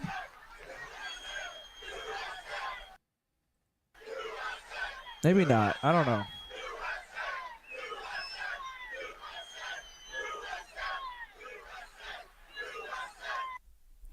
So, just an unbelievable image to watch there, and as you can see, you can see blood on one of his ears. We since have indication from him, and by the way, some extraordinary images have come forward that I'll share with you in just a moment. But that a bullet did graze his ear. That is what caused that blood that you see splattered across his face. He has been seen in public since then. Walking unaided, and the officials are saying he is safe. So, but when you're talking about obviously a bullet grazing his ear, you are talking about inches away from taking his life. And as I said, let me just show you this image that was captured by I believe this was a New York Times photographer, White House press corps colleague Doug Mills. I don't know if you can see in this photograph, this that they have circled here, that is the bullet coming right at him. I don't know if this is legit. I don't know if that's real. Captured moments after this, when Trump feels something on his ear, and then a moment after that, and he looks at his hand and he sees blood, and then after that, that's when he gets down. But just look at that image capturing a projectile, a bullet aimed right at the former president's head. Just absolutely astonishing. So, of course, immediate questions raised about how the hell this could happen. You have Trump has Secret Service protection. Everyone has to go through a magnetometer going into these rallies. So how was someone able to get in with a gun? Well, we now know the shooter was actually positioned outside of the rally area on a rooftop. And in fact, and I'm going to show you this later in the segment, there were people who saw him who were just outside the rally, locals who were standing nearby, who wanted to hear what the former president had to say, who saw this man walking through a field, climbing up on this roof, bear crawling across the roof with a gun, and were trying to get anyone's attention possible to indicate, you know, there's this guy with a gun bear crawling on a roof. This is an incredible security threat. So he was spotted beforehand. Let me just show you a map of the scene so you can get a sense of where the shooter was in relationship to Trump. So you can see this is the approximate area of the stage, they say, where Trump was shot. This is the whole area is called the Butler Farm Showgrounds. This is a county that's just north of Allegheny County in Pennsylvania, so just north of Pittsburgh. And this rooftop here is the location of the suspected gunman's position. That's crazy, dude. So what I've seen has indicated That's wild. This is about 150 yards away, which may sound like a lot, but if you are a trained marksman, is apparently not a very far distance. So just incredibly fortunate that with whatever security lapses occurred here, that the president was not seriously injured. Horrifyingly, though, of course, you do have a rally-goer who was killed and 2 others whose condition remains unknown, who was described as being in critical condition. Let me show you next some of the footage that has just emerged of people who were there at the rally before the shots ring out, who on the ground spotted this shooter, this would-be assassin, and are screaming, "He's got a gun, he's got a gun." And then you hear the chaos ensue as he begins to fire. Let me pull this video up for you so you can see what this was like on the ground, just sheer chaos. Take a listen. And you know, that's a little bit...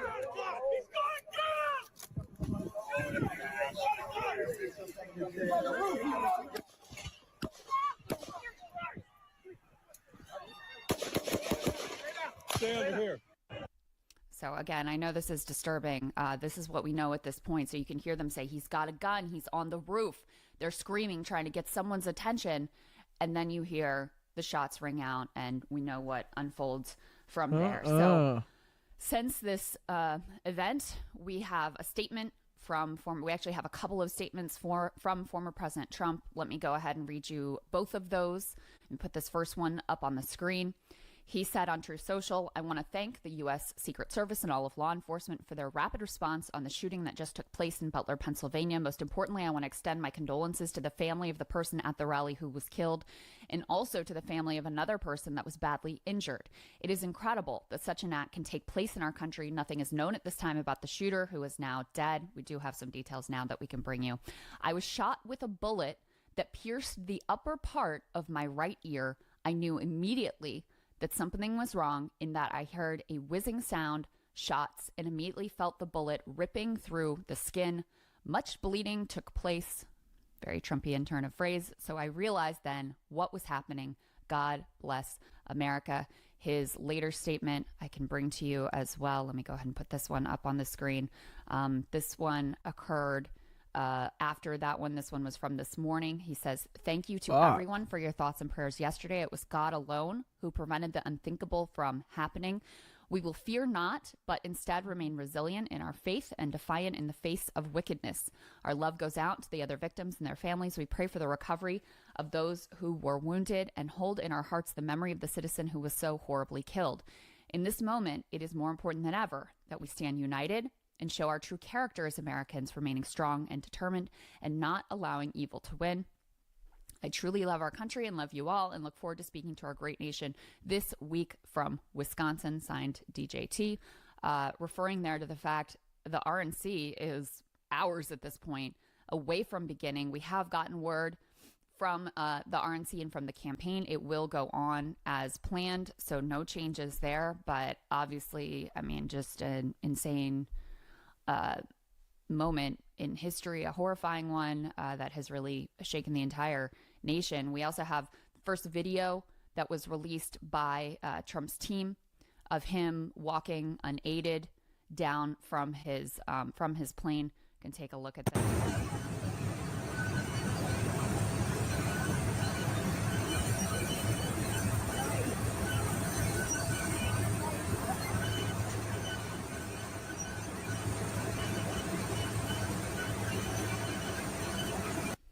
So you can see just him walking down, no problem, handling the stairs. And so this put out, you know, also as a statement of defiance and also just to show that he is okay.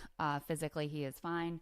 Let's take a look now. President Biden put out an initial statement on Twitter, and then he gave a short statement. He was at his beach house in Rehoboth, Delaware, when this all occurred, and gave some brief comments just condemning, as everyone else has, political violence. And we do know also a couple other things. His campaign has suspended their advertising in a show of the gravity of the situation.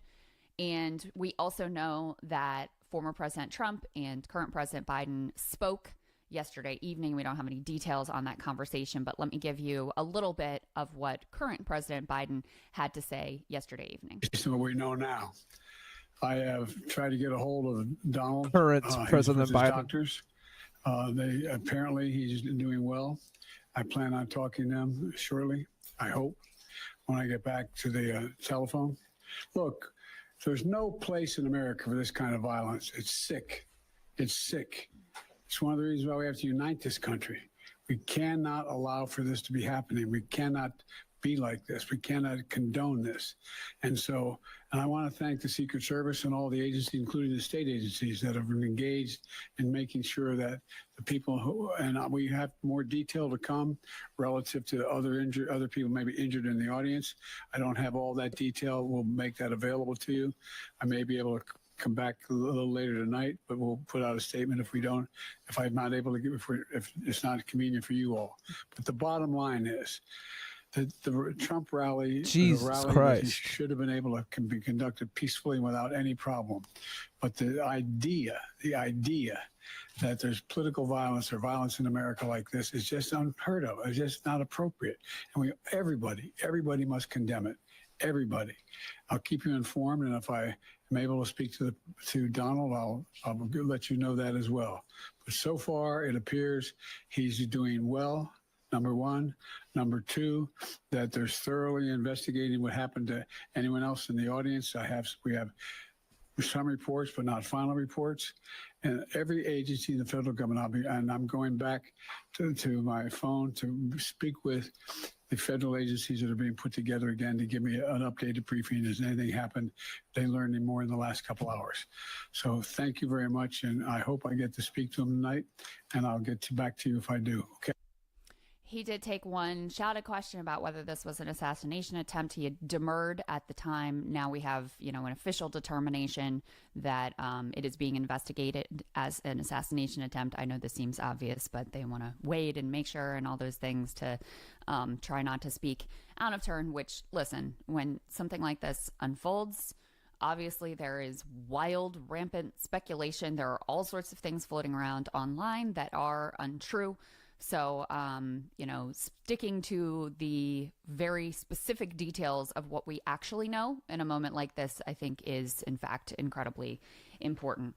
All right, so let's talk about what we do know, because at this point they have released the name of the shooter, and we can have gleaned some details because, of course, everyone wants to know, okay, well, who is this person? We still don't know what a motive was, but this individual summed up some of the reporting that is out there, and this is consistent with what New York Times and others are reporting, even though this is just some random guy on Twitter. He just happened to sum it up well. So the shooter is Thomas Matthew Crooks. He is a local Pennsylvania resident. He is 20 years old, just graduated from high school 2 years ago. Dude, look at this fucking insane political ideology this motherfucker went through. This poor soul that shot Trump donated $15 to Act Blue the day of Biden's inauguration when he was 17. This poor kid. Then registered to vote as a Republican 8 months later. Shot Donald Trump while wearing a gun tuber t-shirt. A right-wing gun YouTuber t-shirt. Somehow the only 20-year-old on earth without a social media. What the fuck? What a weirdo. But also, poor guy, and I feel bad for everybody So in the situation. Donated 15 in terms of political activity. He has no social media profile that anyone has been able to turn up so far. I saw some speculations. He may have a Discord, but none of that has come up. We don't know what was going on there, if such a thing even exists. Donated $15 to Act Blue the day of Biden's inauguration when he was 17. That went to some sort of progressive PAC that says they're fighting to restore democracy. So very sort of, standard liberal progressive type indications there. On the other hand, 8 months later, he registered to vote as a Republican. One of the photos that has emerged, he's wearing I believe of him when he is at the rally getting ready to shoot the president. He's wearing a t-shirt of a gun YouTuber.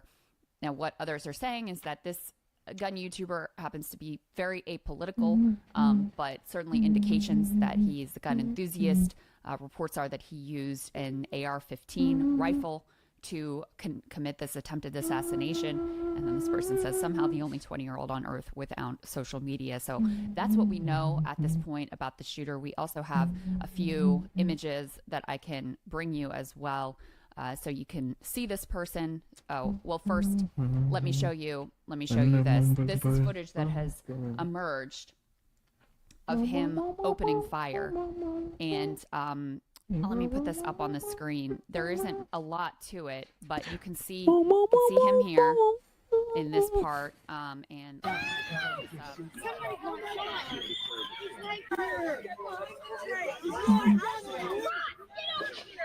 Wild, bro. Wild shit. so you can just see him there on the roof, and then when the shots ring out, the camera jolts, and you can't see a lot more after that. But that, just to give you a sense of his position and where he was. So this has opened up, obviously, a whole hell of a lot of questions about how this was able to happen. And as I mentioned previously, a lot of questions about people who had seen him before and were trying to get the police's attention, trying to have something done. How was this allowed to unfold? Here are the photos that I was referencing before. This is from the New York Post. I also want to say there are a lot of photos and videos that are circulating online that are not Thomas Matthew Crooks. These are the only ones, these three that I've seen that have actually been verified of this individual, this would-be assassin who killed a rally goer, injured two others, and shot the former president of the United States. So those are the images that we have. This guy One of the definitely most looks stunning videos to come out was an eyewitness that I mentioned before, who he lives locally. They wanted to come out. Trump supporter wanted to hear what the former president had to say, and they spotted this individual with a gun bear crawling up the roof, gave an interview to the BBC after this all unfolded. Let's take a listen to this and what he had to say. Yeah, Carl, we've been talking to a number of people as they've been coming out of this horrific event. A lot of people very emotional, a lot of people very upset, as you can imagine, a lot of people very, very frightened. Greg was someone who was here. You weren't inside the event, nope, but you were just outside. Tell us what you saw. So we had a party here all day. Is that his actual hair, or is my guy bald? Is my man bald, or does he actually have the Trump orange wacky hair? I'm assuming that's a bald. It's a cap with fake hair. Anyways, onward with the story. Man, they gotta watch that friendly fire, man. You can see behind us at the Brinkles Farm and Greenhouse here. We had a party, and we all decided, hey, when we hear Trump up there, we're going to walk up through the field, stand by the trees up there under the shade, and and listen to the rally. Right? We couldn't see him, but we could hear him. So we walked up, and probably 5 to 7 minutes of Trump speaking. I'm estimating here. I have no idea, but. We noticed the guy crawling, bear crawling up the roof of the building beside us, 50 feet away from us. So we're standing there, and, we're pointing at the guy crawling up the roof. And he had a gun, right? He had a rifle. We could clearly see him with a rifle. Absolutely. We're pointing at him. The police are down there running around on the ground. We're like, hey, man, there's a guy on the roof with a rifle. And the police were like, huh, what? Like they didn't know what was going on. We're like, hey, right here on the roof, we can see him from right here. We see him. He's crawling. And next thing you know, I'm thinking to myself, why is Trump still speaking? Why have they not pulled him off the stage? I'm standing there pointing at him for, 2-3 minutes. Secret Service is looking at us from the top of the barn. I'm pointing at that roof, just standing there like this. And next thing you know, 5 shots ring out. So you're certain that the shots came from that guy on the roof? 100%. 100%. And So that's, in essence, what he had to say. And of course, listen, I'm no security expert. I don't know what goes into planning for an event like this, planning for the protection of president and former president. But of course, you have to ask, if random individuals. This guy, people who were at the rally, who I showed you the video earlier, were screaming he's got a gun, he's on the roof. If they were able to spot this threat with a gun, why was the rally allowed to continue? How did this unfold? How did such a stunning security failure unfold? Notably, law enforcement gave a press conference yesterday evening. Notably, there was no representative from the Secret Service there. The Secret Service has come under fire, by the way, from all sorts of directions recently about their competence.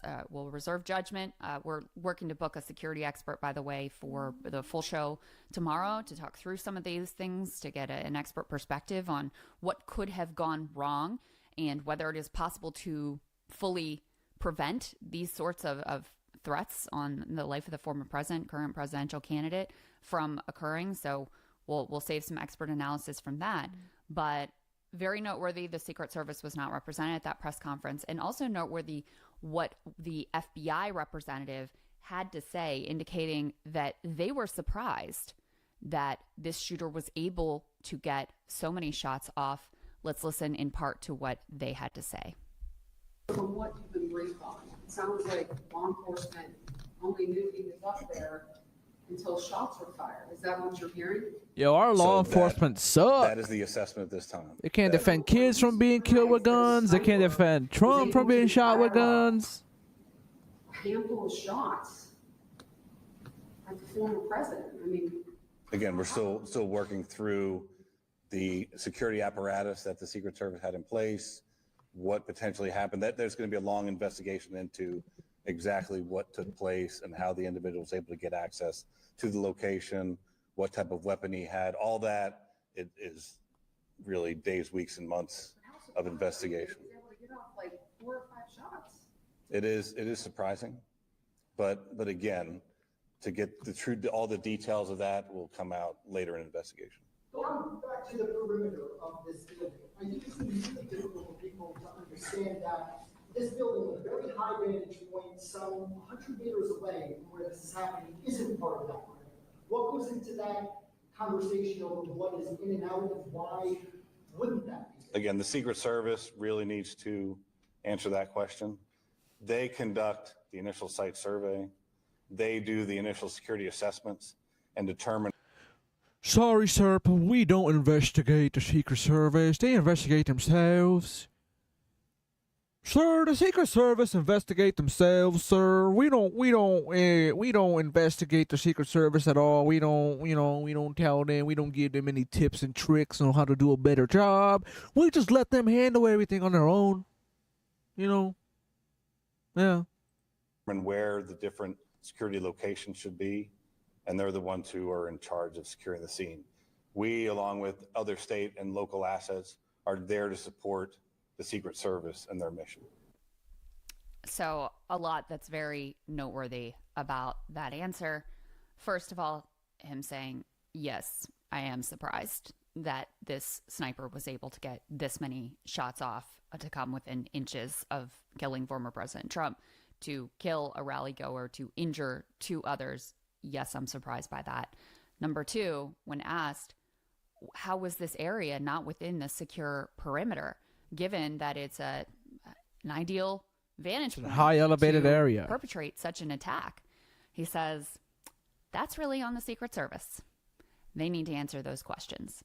We're there to support, along with local law enforcement, but this is really their show. And which, of course, begs the question, okay, well, why isn't there a representative of the Secret Service there to answer these questions? I think that in and of itself is noteworthy. So there's going to be a lot more that we learn today. This is an extraordinary situation. They fucked up, and, man. I think these security questions are going to be some of the huge topics of conversation over the coming days, weeks, and months. As I said before, we're headed into the RNC this week. Of course, this is a time of great tumult on the Democratic side of the equation, with President Biden facing all of these calls for him to drop out of the race, given his level of decline and incapacity. So his response being very, very closely monitored, and continuing, high level of political tension in the country, and an incredibly tumultuous and fraught political environment overall. So It's the very latest that we have for you this morning. If anything major breaks today, we'll bring that to you as well. Oh, Otherwise, dude, Soccer what and I will the both hell? be in the All studio right. tomorrow to break down every single Thank you so much, Crystal Ball. All right, y'all. So people are talking about how Joe Biden going to defeat Donald Trump again. Joseph Robinette. Well, let's look at how good he's doing. Let's look at listen, I'm gonna vote for him or for the Democratic candidate no matter what. But I do want them to swap him out because he's gonna lose to Trump, especially after Trump getting shot and surviving. So, because the picture looks like a badass picture. So here is Donald Trump. I mean, well, they might show Donald Trump debating Biden, but here's Biden debating multiple people throughout his tenure as president and vice president.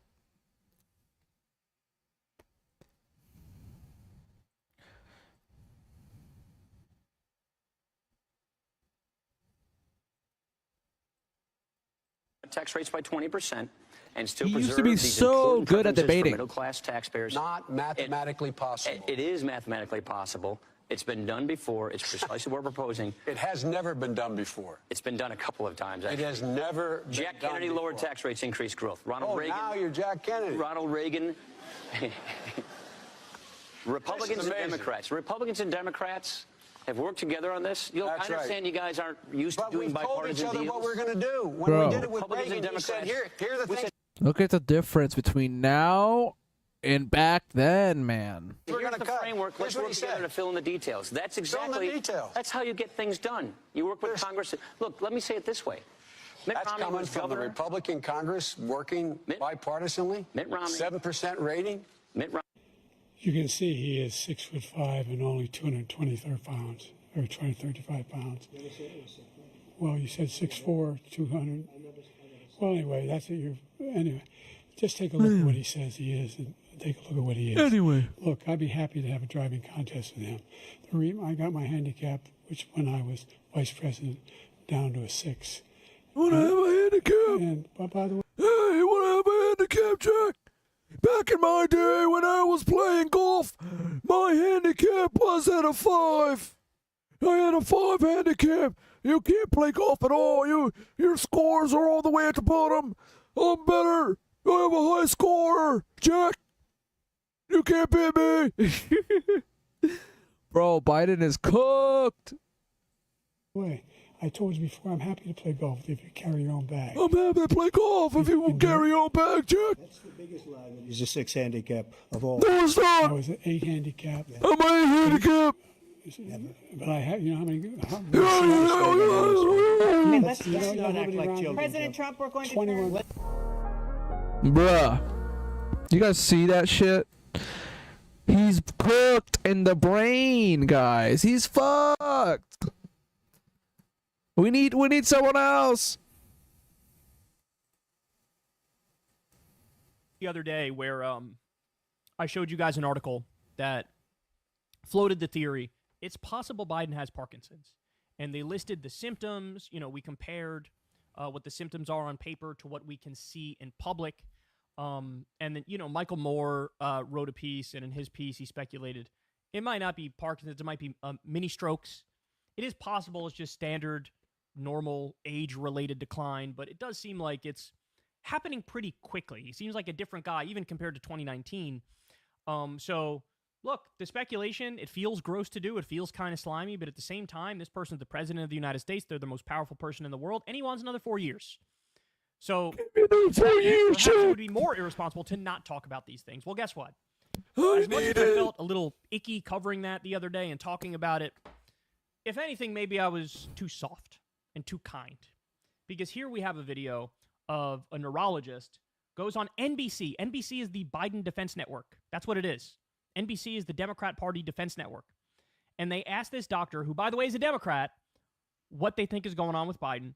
And this segment is devastating. Listen to this. I'm joined tonight by Dr. Tom Pitts. He's a quadruple board-certified neurologist. He sees patients with Parkinson's all the time. He diagnoses it. I want to be completely transparent here. You've never examined President Biden. From my knowledge, you've never even spoken yet to President Biden. Been in Yeah, room, and we're just going to use what we have so far, which is what we've seen, the president's interviews, and the information coming out of the White House. You see, Jack, they never actually met me, President Biden. They never met me, Jack, so they don't know. They don't know what they're talking about. They don't know. They never. I've never seen a doctor. I can only do that voice for so long. Jack! Fuck, I can't do it. It's hurting my throat. Listen here, Jack. I've never seen no doctor in my life, Jack. I've never seen a doctor in my life to tell me I have Parkinson's. All right, we'll keep going. White House. So my first question to you is, as somebody who's a neurologist, what you've seen from the president over the last few years, what you saw at the debate, the last few interviews, the way he speaks, the way maybe he walks, have you noticed anything that gives you a red flag as a doctor? Oh, yeah, I see him 20 times a day in clinic. I mean, it's ironic because he has just such classic features of neurodegeneration. I mean, word finding difficulties, and that's not, oh, I couldn't find the word. That's from degeneration of the word retrieval area. He's also overcome stuttering, though. Could that be part of that, too? No, this is not a palatal issue or a speech discrepancy, which is very different from a lemma node dysfunction, actual word retrieval, where you pick a similar question or talk around the issue, plus the rigidity, monotone voice. Wait, go back to that, the rigidity. What do you mean? Rigidity, loss of arm swing, standing up lordotically. You notice when he turns, it's kind of end block turning. It's not a quick turn. So that's one of the hallmarks of Parkinsonism is rigidity and bradykinesia, slow movement. And he has that hallmark, especially with the low voice that said was a cold, hypophonia. A small monotone voice like this over time is a hallmark of Parkinsonism. I could have diagnosed him from across the mall. Here are some of the symptoms from Parkinson's. We just had him up there on the screen. If we can put him back. What about the movement? Some people have pointed out the way he walks. Sometimes it's not very fast, small steps. Is that something that is common in people who are battling a disease like Parkinson's? Yeah, it's a hallmark. Shuffling gait, we call that, so little steps. Loss of arm swing from the rigidity. When we walk, we have a nice cadence. You notice he doesn't really swing his arms. And end block turning, meaning he kind of pivots around his foot. If you said, hey, President Biden, he wouldn't go like this. So, yeah, but I also know, tell me if I'm wrong here, it's very hard to diagnose Parkinson's, isn't it? It's not simple. I mean, I've heard that it can be. It's one of the easier movement disorders to diagnose, actually. Right. But it's so clinic. There's very little other. And I'm a Democrat. I always say about this. Right. It's just like this guy is not a hard case. But I've had relatives who have gone through neurological issues, and I've heard that sometimes Parkinson's is not very easy to nail. You have to take a lot of tests. It's early on. If you're just presented with like hallucinations, that could be a variety of things, or just the cognitive problems. That could be Alzheimer's versus Parkinsonism, and that becomes a little nebulous. But once you start manifesting the hallmark motor symptoms, slow movement, rigidity, mass facies, hypophonia. I mean, if a med student did not pick Parkinson's on the test, they'd be remediated. So let me ask you, if you had, and I know you have no idea what happened in the White House, but a neurologist coming 8 times in 8 months, does that tell you anything? Is that? I mean, I know you're just sort of speculating here, but does that tell you anything or no? Well, I mean, I don't know if they're like the best of friends or something, but that's a very specific, he's a movement disorder. That's a subspecialist in exactly what he has. And there's very few young people, like a Marine Guard. Most people would be med boarded out for any type of movement disorder at a young age. Like if you had Huntington's chorea, early onset Parkinson's, dystonia, bad essential tremor, you're usually med boarded out. So I highly doubt there's. What does that mean, med boarded out? Med boarded mean the military would not let you, if you have seizures, for example, you cannot usually be in the military. That is, you are so you're saying you don't necessarily believe, and they're not saying this, but they said there's thousands of military members that go to the White House are treated there for health reasons. Yeah. You're not buying that that's a random military person. No, that would be very odd to just see a random movement disorder case at the White House, especially a young guard. There aren't many young people that have movement disorders that could be in the military. And then, a lot of people have called for a cognitive test. What exactly would that entail? What does that mean? Now, that's the key, because word finding, retrieval, doesn't necessarily mean you don't know what you want to say. What I cannot comment on is his ability to make good decisions. His motor symptoms are degenerating. He has Parkinsonism. That is a fact. He has degeneration of the brain. Show me the MRI. Show me he doesn't. Put your money where your mouth is. He definitely has it. But the problem is when you look at his situation, you can't say, oh, I know for a fact that because he didn't retrieve the word, he didn't know what he wanted to say. And that's why both him and Trump should take the 4-hour neuropsychological testing, which is the hallmark test for cognitive performance. What do you do in this test? A lot of things. So, for example, they may have you say as many words as you can in a minute that start with F. Block building, retrieval. I may say cup and have you recall it 3 minutes later. Trail drawing. These are done with a professional PhD in neuropsychology. Has nothing to do with psychiatry. And we can tell if you have that. It's 4 hours long? 4 hours. It's a full day. We tell people bring a snack. It is a full day. And so not not the MOCA, which was a bedside test that President Trump took. You know, these are tests that are screening tests. They don't rule in, you know, if you do great. There's no way to sort of lie in this test, to sort of ace it even though you're safe. No way. This one it will come out in the wash. For example, if I do the bedside exam to an accountant and I ask them, what's 100 minus 7? Even the worst neurodegenerative patient, if they worked at a high education level or something like that, is going to get that right. But in the 4-hour test, it will come out. Finally, I mean, you said you're a Democrat, you're a doctor. You sound like you're frustrated with what the White House is saying. Yeah. Why? Well, because, you know, I'm an American before everything. And I look at it and say, when I used to see Russia, Soviet Union, North Korea, when they just make outrageous things, you know, like when North Korea can't keep the lights on and they say, oh, you know, it was some faulty power thing. I kind of hate that kind of stuff. They had 4 years, my own party had 4 years to find, you know, this was a wreck in slow motion. And they had 4 years to find, out of 350 Americans, one person that could take the place. And here we are the day before school trying to do the homework and replace a guy who's got a neurodegenerative disease. Dr. Pitts, we thank you for joining Top Story. And again, I know you've never examined President Biden. I want to say you've never spoken to President Biden, but you're going off what you've seen on television and interviews and all of your expertise. Yeah. Doctor, we appreciate that. Again, this is NBC. This is the Biden Defense Network, the Democrat Party Defense Network. You could tell the host was trying his best to soften it there and, oh, you know, hey, let's put in all the caveats and let's hedge and let's say, well, you know, you never really saw him in person, so take it for what it's worth, et cetera, et cetera. That's a pretty brutal analysis there. Yep, we're fucked. I mean, you guys tell me, dude. You guys tell me, man. We're cooked. Now, the story came out that a Parkinson's expert visited the White House 8 times. Then the White House turned around. Karine Jean-Pierre was like jousting with people in the press briefing room, and basically like they were kind of actually going after her over this report. And she was like, no, he only saw a neurologist 3 times since he's been in the White House. It happens once a year. This is perfectly normal. But again, the Parkinson's expert visited 8 times. Now, what I've seen on Twitter from Biden defenders is, look, he just signed a bill not that long ago specifically about Parkinson's. So maybe that's why. But if that is the case, the White House hasn't said that. Now, they went on to release a longer letter basically trying to say exonerated. It wasn't because they were looking at him for Parkinson's. But based on what this guy's saying here, he should be. He should be looked at for Parkinson's. Yeah, he should. Because again, he said he could diagnose him from across the mall. He said, quote, it's a fact that he has Parkinson's. And if he has Parkinson's and it's untreated, the symptoms are going to get worse and worse and worse. And this is something that he clearly wants to hide, because if they actually get a formal diagnosis, then that is the nail in the coffin for him to rule for the next 4 years and continue running. And so it's almost like they're shoving their head in the sand on purpose to say, well, see no evil, hear no evil. If we don't actually get the proper diagnosis, then we'll just ride this out.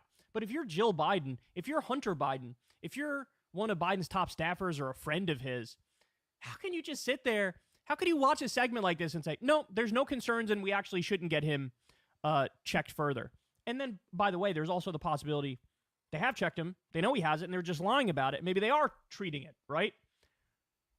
Since there's so much, since there have been so many lies and so much gaslighting over this, all the speculation is on the table.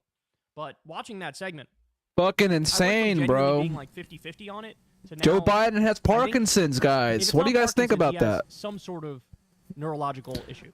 I don't think it's just standard. How do you guys feel about Joe Biden again, Parkinson's edition? If you don't agree with that, I'd say really take it more up with this guy than with me, because.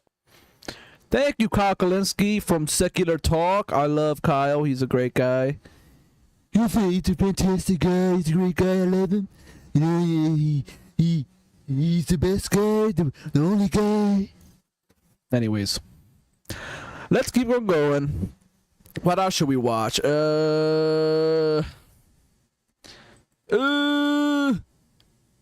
know what? I wanted to watch this. I thought this was going to be kind of fun. We should check out Synthetic Man. You guys ever heard of Synthetic Man? He is a synthetic man, literally. He made a video about Fallout 4. Here, let me see. No.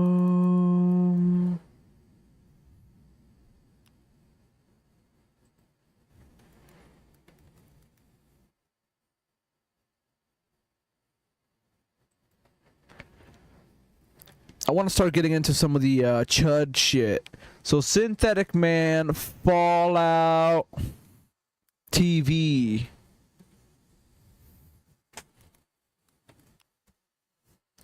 And then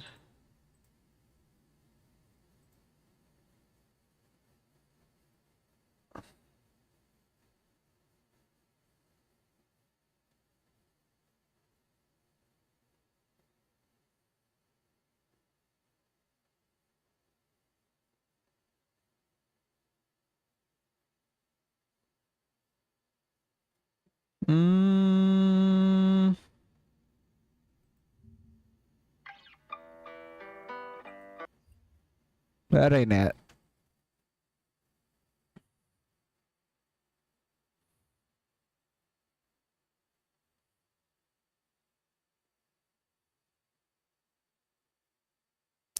I don't know if that's in here. Let me go check my other chat.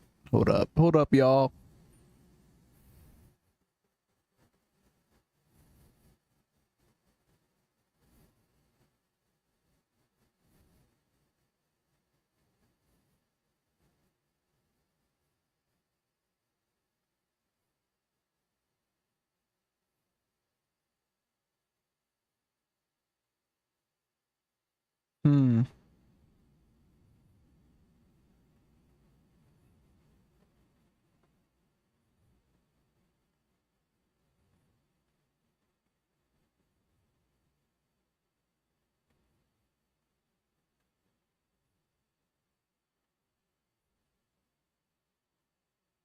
God damn it. Can't find it. It's supposed to be about Synthetic Man talking about Assassin's Creed.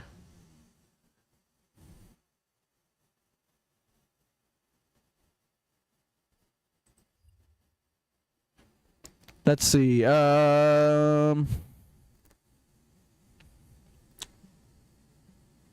Okay.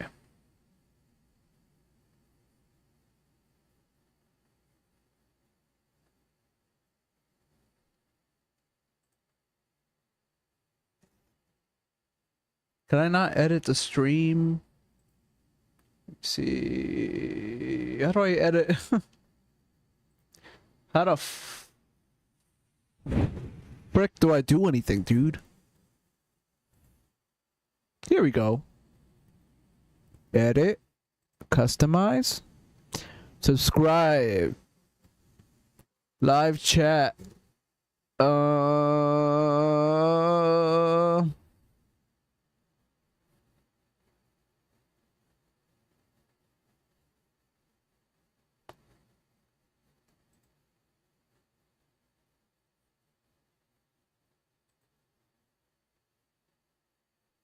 All right. Let's check out Synthetic Man. So Synthetic Man is probably a fascist, stupid, dumb online anti-SJW, anti-woke content creator on YouTube. He looks like this. He looks like a little chud. And his name is like I think his online name is like Hogtastic34 or whatever. I don't know. Chud. Much anticipated Chud Mania 5000 adaptation is finally released. And who am I kidding? We all knew this would be.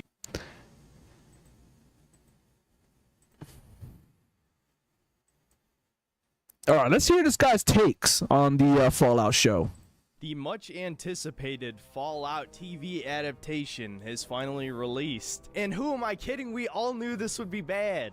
Is anyone surprised? I mean, a single person. I made a video just reacting to the first trailer and knew this would be an absolute butchering. And why is that? Well, not just because it's Amazon, and we all know from Rings of Power and various other shows they made that they really don't care about the source material of any series, franchise, no matter how beloved. I mean, if they didn't care about Lord of the Rings, they sure as hell were not going to care about Fallout. But not just that, we know Bethesda doesn't care about Fallout, at least the lore, the But they do care about Fallout because they make money off of Fallout. So you would think they would care about their only thing, like the only thing they make money off of, which is Skyrim and Elder Scrolls and Fallout. That's basically all their shit. So they do care about it. canon, anything that they weren't That's the whole point of capitalism. You care about a certain product and you want to keep making that product because that's the only thing that makes you money. directly involved with. And honestly, in some cases, even some of their older games, they don't care about continuity in the least bit. Now, for the sake of maintaining relevancy, I'm only going to... The whole point of the show is to like connect all the different games together. You know, add more to the world of Fallout and like, you know, have more context added to it. That's the point of the show. To fix the gaps between the games and stuff, I'm pretty sure. review the first episode in this video, and I'll review the whole season. Synthetic Man's gonna be like, there were black people in Fallout! Black people in Fallout! No. Next week. Every single episode dropped at the same time, so on the one hand, that's totally a good thing because this will be gone and forgotten in no time flat, because I don't think anyone who's a real fan of Fallout is going to consider this canon, especially because of all of the retcons, inconsistencies. I will consider it canon. There aren't that many retcons. There's a few retcons. And most games and series have retcons. If the only thing you can complain about are retcons, then that means that the series is doing quite well, honestly. You know? It's obvious the showrunners didn't give a single shit about the Fallout universe, yet Todd Howard said this is canon. How did they not give a single shit about the Fallout universe? The show is doing so good. It's like the most popular show on Amazon. Season 2 was greenlit like 2 weeks from the release of the show. What are you talking about? They pushed like the success of every Fallout game. More people are playing every Fallout game now because of this shit. How is the show trash? That makes no sense, man. Fucking hate Todd Howard at this point. I don't care if he's not That's directly fine, involved okay. with any of Bethesda's projects and he's basically just a glorified salesman, the face of the company. Doesn't matter. He's still taking the fucking blame. So before I start spoiling everything in the intro, we might as well just get into the breakdown. So episode 1 begins in 2077, right before the bombs drop. We see Walton Goggins playing one of the main characters, the... Look at this fucking weeaboo ass. This fucking weeb. Leafy is here bullshit. Intercutting like anime shit and knife. Fucking CSGO knife skating. Dragon Ball Z. Blah blah blah. And I think it shows his name in the game too, and it's like Chud. It's like Chudtastic 35 or whatever. It's some trash. It's sad. This guy over here looks mad woke. Look how woke this guy looks. Green motherfucker with little woke hair, man. Ghoul. Yes, they literally call him the Ghoul when there are thousands of ghouls at minimum in the Fallout universe. His name is Cooper Howard. His name is literally Cooper Howard, but he's a ghoul, so people know him as the Ghoul Bounty Hunter. That's it. He's not known as the Ghoul. He's known as Cooper Howard. But people in the New Wasteland don't know his name unless he told them that. You know what I mean? So he's a ghoul. He is the Ghoul. But as of right now, he is Cooper Howard, a Marine veteran who is famous for something. I don't think they explained it in this scene, but they imply... Just because it says the Ghoul doesn't mean he's the only ghoul in the whole galaxy or whatever. Like the whole fucking... Doesn't mean he's like the center of attention ghoul. There are other things going on in the world. And it kind of is centering the whole world around him because it's showing you his story. So he is the ghoul of the story.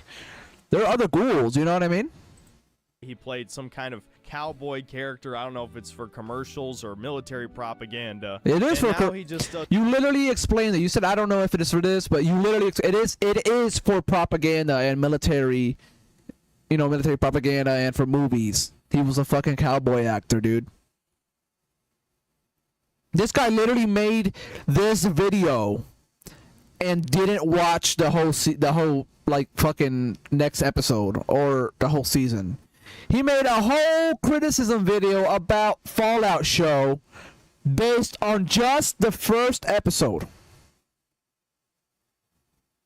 Saddest shit ever, dude. does birthday parties for alimony payments. And I find this even more funny because his kid Bro, look at my guy's name, dude. Look at my man's name, bro. commercials or military propaganda. My man's name is Punished Chudler, dude. Come on, brother. Are you fucking serious, dude? I want to have fun, classic Rick and Morty adventures like in the old days. Then we'll get along fine, Fascist Morty. For starters, I just need to get to Forbodulon Prime. You will go where I want you to go! We found a fascist Morty, guys. We found a fascist Morty. Fascist Morty alert. And now he just does birthday parties for alimony payments. And I find this even more funny because his kid is mixed race. So oh, what does that mean? He just said his kid is mixed race. Like the emphasis he put on mixed race. That's weird. Ah, man, they gotta watch that friendly fire. Man, you gonna live dig and frag me like a dango. That's weird, bro. He's giving off fascist vibes. You see what I mean by a fascist, Morty? See what I mean?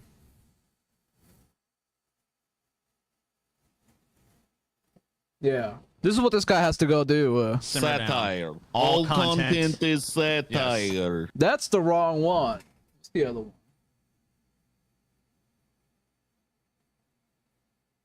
Man, all of you guys with your bitch ass chairs. That is the wrong one too.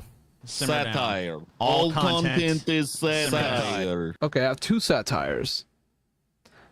Oh, we're missing a sound drop. It's about time we declare war on them English. And when the bombs drop, just know that Jesus signed his name, Lord. Anyways. Synthetic Man sounds like somebody that would be interested in this. Ladies and gentlemen, we are all domestic terrorists. Sounds like a racist fucking school shooter. Like, fuck. Oh, his black wife divorced him, and now he plays fucking birthday parties. How what are you talking is that? about? Okay, and at okay, the risk okay. of getting a shit ton of dislikes from normies, just like my review of the first episode. This is like the saddest part of the internet, guys. Let's go back a bit. Parties for alimony payments. And I find this even more funny because He got divorced because she worked for Vault-Tec, the company that wants to end the world. As far as they know. his kid is mixed race. So what does that matter that the kid is mixed race? That's so weird, brother. his black wife divorced him, and now his black wife divorced him. Plays fucking birthday parties. How black pilling is that? How black pilling is that? You mean how racist pilling it is? Is that what you mean by black pill?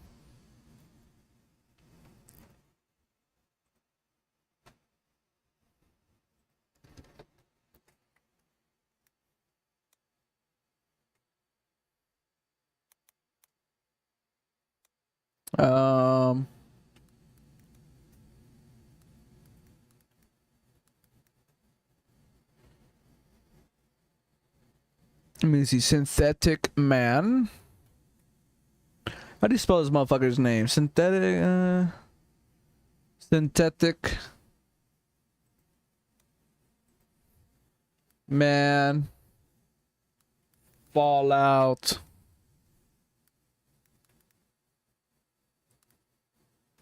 Criticism. How do you spell criticism? Here we go.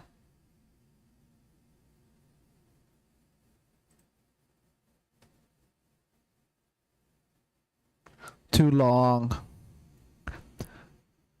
I'll take away the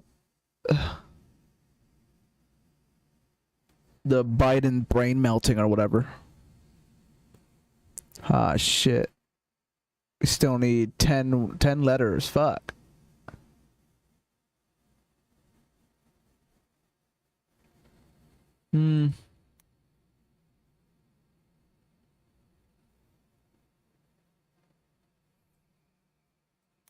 Alright, I'll take away the criticism. There we go. Alright, let's keep going. Sorry about that. And at the risk of getting a shit ton of dislikes from normies, just like my review of the first episode. Normies! You mean people that aren't online all the time? That's what a normie is? A normie is someone who has a job and doesn't live in the basement. That's what a normie is to this guy. Literally. Someone who has a job and doesn't live in the basement and has a girlfriend. That's literally what a normie is to this guy. Anything close to that shit is a normie, and anything that lives in a basement is like a chudler. But he's a special one. He's a punished chudler. To The Last of Us, I find this even more funny because if you know anything about marriage statistics, you would know that white male, black female actually has the lowest divorce rate. Oh my god, interracial divorce rates? Why are you bringing up an interracial divorce rates graph, my brother? My brother in Christ, the year of our Lord 2024, the 356th cycle around the earth. Why are you bringing up interracial divorce rates? To make a point about Cooper Howard getting divorced because she black? What? I don't get what you're saying, bro. You're racist, dude. You're a racist weirdo. Rates. So in a way, you could almost say this is anti-propaganda, but I still think it's promoting race mixing, as basically every show on... Bro, promoting race mixing? Dude, you're such a little Nazi. No one but a Nazi cares about race mixing. That's such a weird shit. What the fuck? I want to have fun, classic Rick and Morty adventures like in the old days. Then we'll get along fine, Fascist Morty. For starters, I just need to get to Forbojulon Prime. You will go where I want you to go! This guy is a fascist Morty, guys. Fascist Morty alert. By the way, annoying that I even have to ask, but you are down with fascist dystopias, right? Yes. We found a fascist Morty, y'all. Let's keep going. Television does. You know, for as woke as video games are these days, TV and movies blow the gaming industry out of the water. Basically, every streaming show I've tried to watch with my mother has had some form of... You guys hear that? He said every streaming show I try to watch with my mother has some interracial marriage in it. And propaganda. Some nasty woke ideology. My guy literally said every show he tries to watch with his mom. TV and movies blow the gaming industry out of the water. Basically, every streaming show I've tried to watch with my mother. Guys, every streaming show I try to watch with my mom has woke shit. My guy, this sounds like a skill issue. There has had some form of propaganda in it, and usually I've tried to blow the gaming industry out of the water. Basically, every streaming show I've tried to watch with my mother has had some form of propaganda in it, and usually multiple types, whether it's race-related, gender-related, LGBT-related, it's usually all of the above. But anyway, getting back to Fallout, the rich guy who's hosting the birthday party calls Walton Goggins a communist because he wants... So you just want, like, shows with your propaganda? Go watch fucking Daily Wire, my guy. Go watch Ben Shapiro. The fuck are you doing on Amazon? Get out of there. I hope every show is anti-fascist from now on, anti-racist, just so all these guys can fucking complain till they die. It's usually all of the above. But anyway, getting back to Fallout. The rich guy who's hosting the birthday party calls Walton Goggins a communist because he won't stick his thumb up in reference to the supposed He calls Walton Goggins a communist because Walton Goggins is against the war. He's anti-war, and Vault-Tec wants to start a war so they can sell more vaults. That's the whole point about it. Oh my god. This guy says, actually, the black guy says it. This fucking racist, dude. Punish Chudler. Bro. This guy is like... This castle is unacceptable. Unacceptable. Condition! Unacceptable! related, LGBT related. It's usually all of the above. I love But anyway, LGBT getting related back to shit. Fallout. The rich guy who's hosting the birthday party calls Walton Goggins a communist. This right here? This down here, dude? This shows that you're a fucking racist.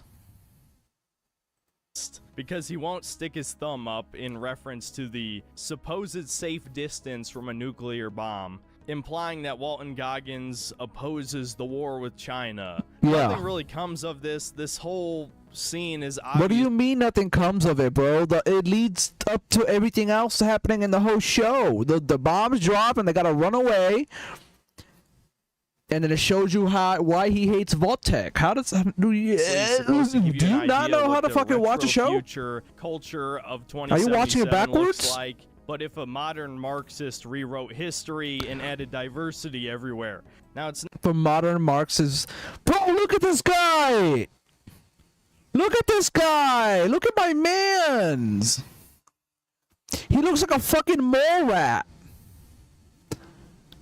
My dude looks like a fucking ghoul. He looks like he lives in his fucking mom's basement. He watches movies with her only. Evan looks like, but if a modern Marxist rewrote history and added diversity everywhere. Now it's not like in the original Fallout games. Oh my all the god, no characters wonder were you're white, but there's something no wonder you're a fucking fascist, my guy. Looking the way you look. Gee, yo, you look like Leafy is here, but with less of a chin. Yo, my man looks like the definition of abortion. Anyways, sorry about that. I'm sorry. Games, all the characters were white, but there's something uncanny about this whole thing. We'll put it at that. I'm not going to make a huge deal over it. So anyway, shortly after the first nuke drops on LA, the rich guy punches his black friend, not... Why do you gotta point out that the friend is black? It's his friend. It doesn't matter what race he is. He punched his friend because he didn't want to allow the friend into his vault. You don't have to mention the fact that he's black. You're just saying that because you're fucking racist, dude.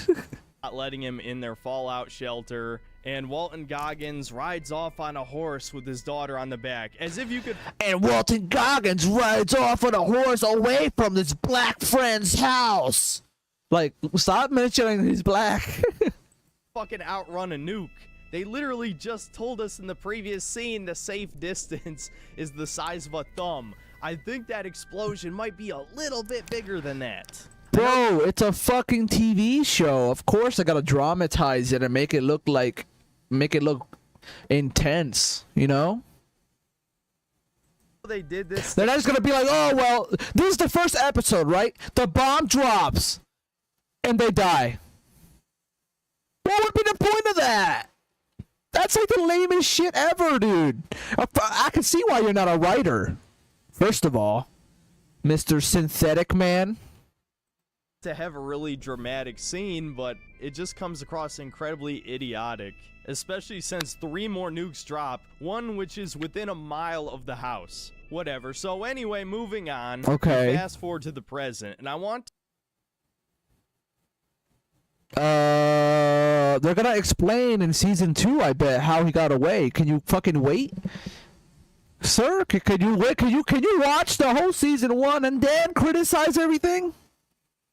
To point out, this takes place after all of the games. And more importantly, 15 years after Fallout New Vegas. You're gonna want to remember that, considering this takes place on the West Coast. So now we meet our true protagonist, Lucy, a resident of Vault 33, which I guess was another control vault. Either that Fucking or it's some chud. kind of multi-vault experiment.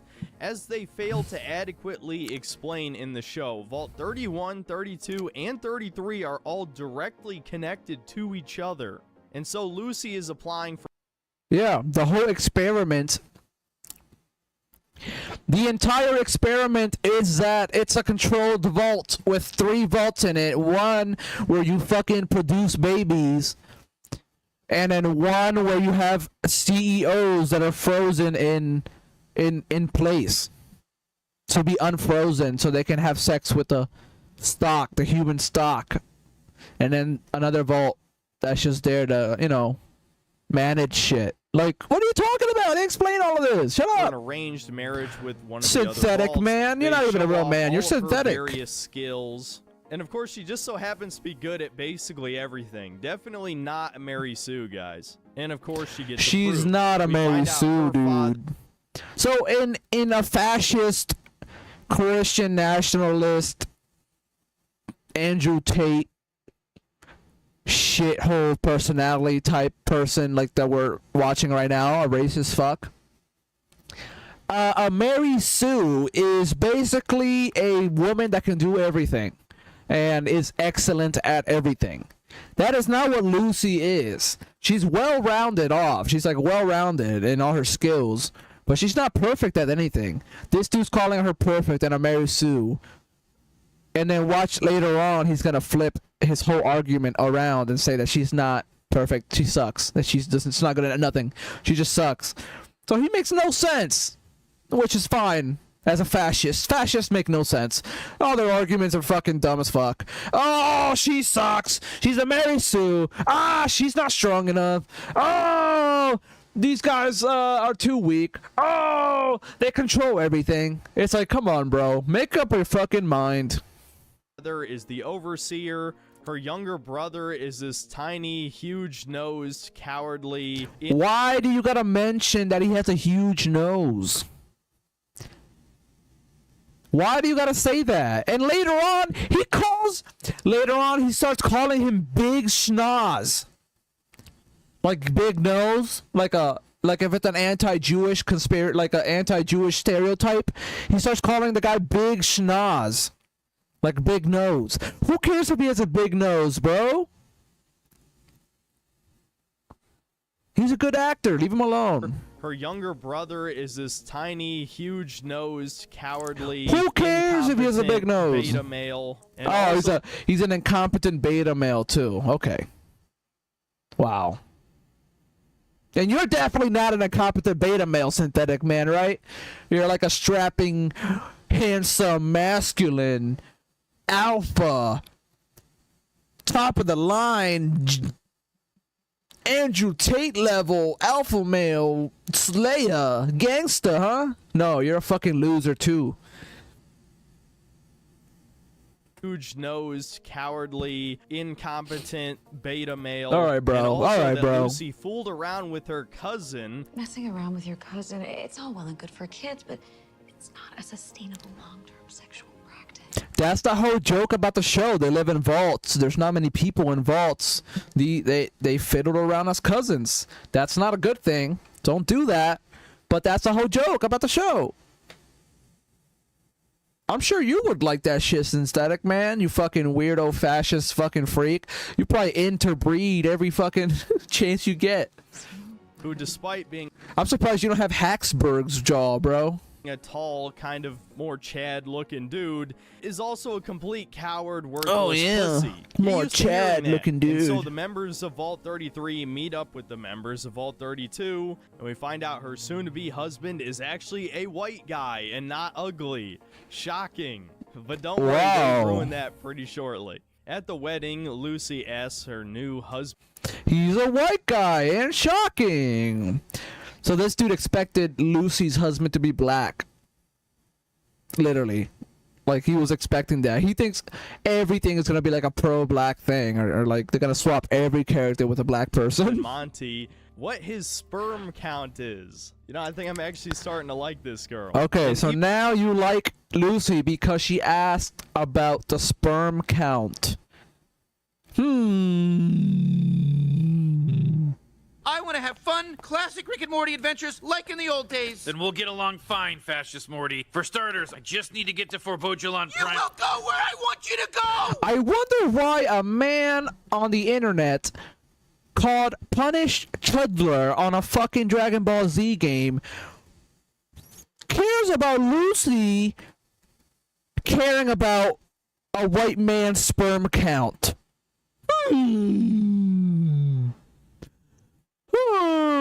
And then he fucking shits on every black guy on the show. I wonder. He can't be racist. No, he's not. He's not a fascist. Even fucking more Nazi. based, as soon as they get back, Definitely not a Nazi. back to her room, Monty strips naked and they just straight up have sex. So I guess one good thing came out of this show. But of One good thing came out of the show. 2 white people fucked. Yay. Yay. I like that. To me, that's good.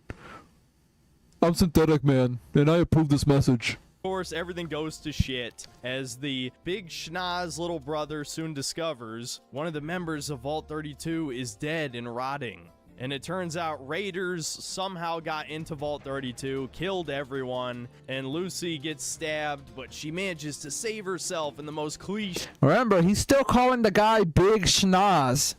Big Nose, which is fucking really disrespectful. Really disrespectful, especially to the actor. I like this actor. My girlfriend likes him too. He was in Lucha Libre. He was the little kid, and he was in Disney Channel, I think. And this guy's calling him Big Schnoz, making fun of his nose, making fun of black people. Like, what the fuck, dude? Like, this dude just makes his money off of racist assholes. Look at his Steam name, Punish Chud. A fucking Chud, a Chudler. Of course. Hollywood way possible by smashing a glass on his head and then like slicing his face. She heals herself with a stim pack and then heads into the armory and grabs a fucking trank gun. I guess all the real guns were already gone. And she witnesses a bunch of her friends get horrifically murdered, men just getting the absolute shit beat out of them. The only competent males at all are the raiders, but her pregnant best friend... Punish Chudder really likes competent males. He really wants a competent male in his life. And the only ones in the show are clearly, you know, the raiders. They're the only competent males. I mean, every other male died or they're black. So, what do you do? And after getting stabbed in the eye with a fork, gets a hold of an SMG and starts mowing down raiders. Wow! My god, it's Wolfenstein 2 all over again. This is the cringiest shit ever, seeing pregnant women. I mean, a pregnant woman has a lot of, like, endorphins and chemicals and, like, you know, fucking, like... shit flowing through her body because she's trying to defend the baby. When you're in a state of shock and adrenaline, you're not thinking about your pain. You know what I mean? You're trying to protect yourself and your baby if you're pregnant. So I understand it looks a little cringy, but it's not like it's not cringy to the point where it's unwatchable. And you seem like you're picking on everything, like, unfairly. Like, it's not that bad, dude. It's not that bad, Punish Chudler. I want to have fun, classic Rick and Morty adventures like in the old days. Then we'll get along fine, Fascist Morty. For starters, I just need to get to Fort Bojalon Prime. You will go where I want you to go! And be badass. I fucking hate this propaganda. It is so transparent. Whatever, moving on. Lucy's husband turns out to still be alive and almost kills her, but her dad manages to save her, being the only competent male in the show. The only competent male on the show is the dad. After previously he said the only competent males on the show were the raiders. Fascist ideology 101. They flip-flop from fucking answer to answer. They don't make any sense. They don't stick on a topic.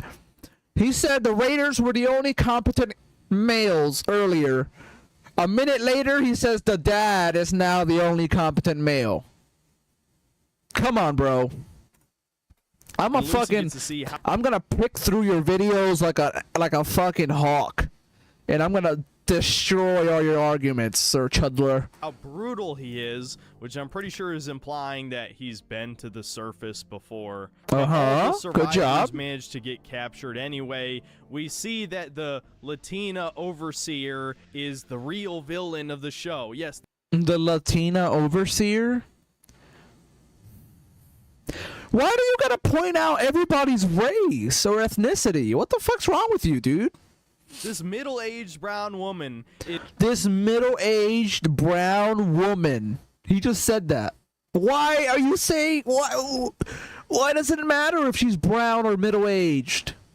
Or a woman? Just say this villain or this character or whatever. Say her name, Moldaver. This woman. You don't gotta say this middle-aged, old, decrepit, wrinkly, shitty woman. Like, why do you gotta say all these... Why do you gotta add all this stuff to it? Just say this woman, or this villain, or this character. You don't need to say all this other shit.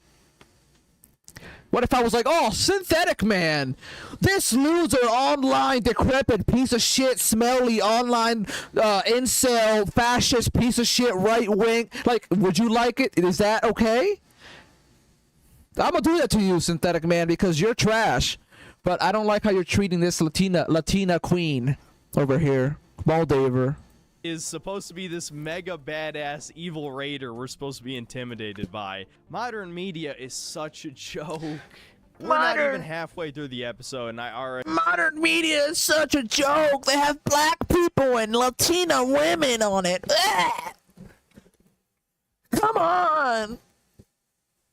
Don't want to watch anymore, but fuck it. Let's just get through this. Evil Raider chick gives the Overseer an ultimatum. Either choose his daughter Lucy or choose the rest of the residents of the vault. Obviously, he chooses his daughter, but instead of killing all the others, the Raiders just kidnap the dad and then just let the others run away as a bomb timer goes off. Okay. Oh, and Raider bitch reveals that she knows Lucy's mom. Now he calls Moldaver Raider bitch. First he says, oh, this Latina middle-aged old wrinkly woman. And now he says Raider bitch. What the fuck, bro? This dude is so, like, misogynistic or sexist. I don't know which one, but fuck. Wow, Jesus what a mystery. Christ. I'm so intrigued. What the fuck was the point of this scene? Alright, now we get to meet our final main character. Oh my god, the boss battle. The boss battle we've been waiting for. The black guy. Here we go. What's he gonna say about the black guy? Maximus. Who played in the show Disjointed. I love this guy. This guy's cool. What the fuck was the point of this scene? Alright, now we get to meet our final main character, Maximus. And it's another pussy-ass black guy. Bro, what the fuck? I want to have fun, classic Rick and Morty adventures like in the old days. Then we'll get along fine, Fascist Morty. For starters, What's we just need to get to Fort Bojalon Prime. You will go where I want you to go! We cut to the next segment. He talks about Maximus. How does he start Maximus's conversation?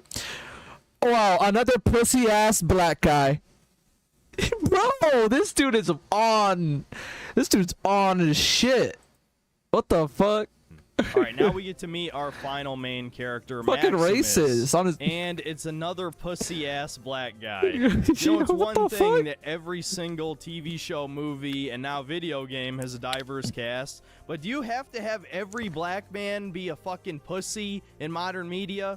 You know, as harsh as I was on Final Fantasy VII Rebirth. Yeah, he likes his black men big and buff and strong and masculine and full of energy. He likes his black men like this guy right here. Look at that. Oh, he's so happy. He looks at this black guy and he's like, oh yeah. He can just imagine the size he's packing. Just imagine how you can caress his body. Oof. Oh, man. Punish Chudler, man. Synthetic man. At least Barrett is a cool character, okay? You can sell me on a diverse character. If they're cool, if they just act like a person, but they happen to have a different color of skin, you know, I know this is very stereotypical shit. If they're buff, if they're big and muscular, if they're big and veiny and hard, then I like them. That's actually alpha. Basically everyone said by now, but it's true. It doesn't matter how many times it's said, it's accurate. And yeah, so he gets hazed by all the other Brotherhood of Steel initiates, and he gets saved by a trans man. I'm not joking. How do you know it's a trans man? It could just be like a lesbian. He could be playing she could be playing a lesbian character, or like just a female that, like a tomboy or a tomgirl, or that doesn't have to be a trans. You're assuming shit, my guy. You're assuming shit. Too much shit, shall I say. And yeah, so he gets hazed by all the other Brotherhood of Steel initiates, and he gets saved by a trans man. I'm not joking, dude. There's probably going to be some coping and seething, but no, that is not a tomboy. That is not a masculine female. No, that is a woman who identifies as a man. You know it to be true. And she's more of a man than... Bro, she's playing a character. The character could be a tomgirl or just a feminine female. Like, why does it have to be a trans person? You fucking weirdo. Jesus Christ. Maximus is. This is fucking embarrassing. Whatever. Anyway, moving on. I have to get through this, guys. I can't take it anymore. Everything I love has been destroyed. Let's just fast forward through the rest of this episode. Okay, so another Pridwin shows up. Maybe it's the same Pridwin from Fallout 4. I don't know. They don't confirm or deny in this episode. We see some Brotherhood Knights in T60 power armor show up. And I don't know, it looks okay. I know some people are like, it looks like shitty cosplay. I think the costumes look okay. It's when there's CGI that it looks bad.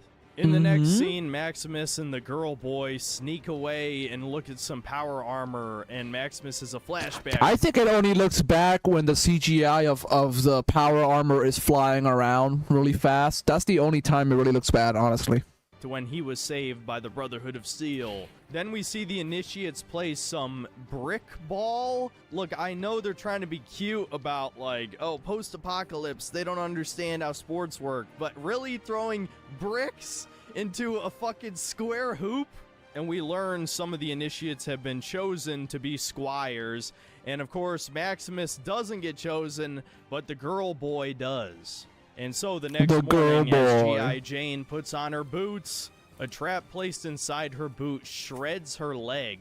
And to no surprise, Maximus is blamed for this and taken away to be interrogated. Yeah, bro, you're such a fucking asshole calling her a girl boy and shit. Squires.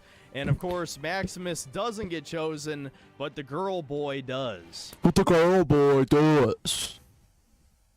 And I am an expert on girl boys because I'm always searching up girl boy, and my search history is full of girl boy. So you can ask me any questions about girl boys, and I can answer from a professional expertise. Shut the fuck up, bro. And so the next morning, as G.I. Jane puts on her boots, a trap placed inside her boot shreds her leg. And to no surprise, Maximus is blamed for this and taken away to be interrogated. And to no surprise, the black guy is blamed for this, which I agree with. The black guy should be blamed for this because he's black. And, you know, who's the most suspicious person in a group if they're all white and there's one black guy? You should always go for the black guy first because you never know, they might have done a crime here and there. You know, they're. But that makes sense. I agree that the black guy should be investigated immediately. Chosen, but the girl boy does. And so the next morning, as G.I. Jane puts on her boots, a trap G.I. her Jane boot shreds her leg. And to no surprise, Maximus is blamed for this and taken away to be... Answer no surprise. I'm not surprised. I agree that they should have grabbed Maximus first. But that's normal, you know, he's black. Be interrogated. Back at Vault 33, Lucy I tries would to pick get the Maximus council first to to send out a investigate. search party for her dad, but the fat black soy jack on the council is too cheap. The fat black soy jack. Come on, dude. What should we call you, bro? You're a fucking skinny, scrawny, like, basement dweller. The skinny, scrawny basement dweller synthetic man. That's not a real man. He's synthetic. It's calling... What did you say again? Big... Dad, but the fat black soy jack jack. Come on, bro. is too chicken shit, as is the rest of them. And so Lucy teams up with Big Schnoz. There you go. More racism. Big schnoz. Big nose guy. Sweet Home Alabama to leave the vault themselves. Of course, her brother, being a massive pussy, won't go with her. Her cousin actually wants to, but she knows he's incredibly incompetent and also a coward, so she tranks him and leaves the vault by herself. Now, this is where the show jumps the shark. We find out that Vault 33 is located next to Venice Beach in the heart of the Boneyard. Now, if you... It's a TV show, bro. They can't keep the map exactly like the Fallout 1 game or Fallout 2 game. You have to change the map a little bit. You got to make it fit the context and the time of the show, and you know what I mean? If you know It's a video game, my guy. Not realistic. anything about Fallout lore, you would know that the NCR dominated this territory. Sir, in my expertise, the NCR actually dominated this territory. If you look in the Fallout Bible, there's a... Shut the fuck up, you geek. Go back to yelling racial slurs, you fucking racist dick. You nerd, you racist asshole. Brought civilization back to it. There is no way in hell geek, bro. that Vault 33 was not contacted over the course of 100 years. And of course, to address Well, if you really think about it, how wasn't Vault 33 contacted? They had the technology. This makes no sense. I don't understand. Shut up, bro. You're just nitpicking, dude. You're nitpicking and you're being racist and a dick. the elephant in the room, LA itself is a massive wasteland, like a featureless desert. What happened to the NCR? Well, at the time of me recording this, I was spoiled of future episodes. And apparently Shady Sands got nuked 4 years before the events of Fallout New Vegas. Yeah, that's how you know the showrunners didn't do the research, and yet this show's canon. Bro, what do you mean they didn't do the research? They're writing the fucking story as they go along. They're filling the gaps of between the games. They're adding more context to the universe. They know what the fuck they're doing. It's a $1 billion or $1 million franchise. They're not gonna fuck it up. Punish Chudler, Synthetic Man, Basement Dwelling Dweeb. And it's totally canon, guys, that the capital of the NCR got nuked before New Vegas. Yet it was never mentioned, and it's more than established that the NCR Todd Howard even came out and said that they're writing it they're threading the needle just enough that it makes sense in the timeline of the story. So shut the fuck up, bro. You're making shit up. Brought civilization making back. shit up. Fuck this show.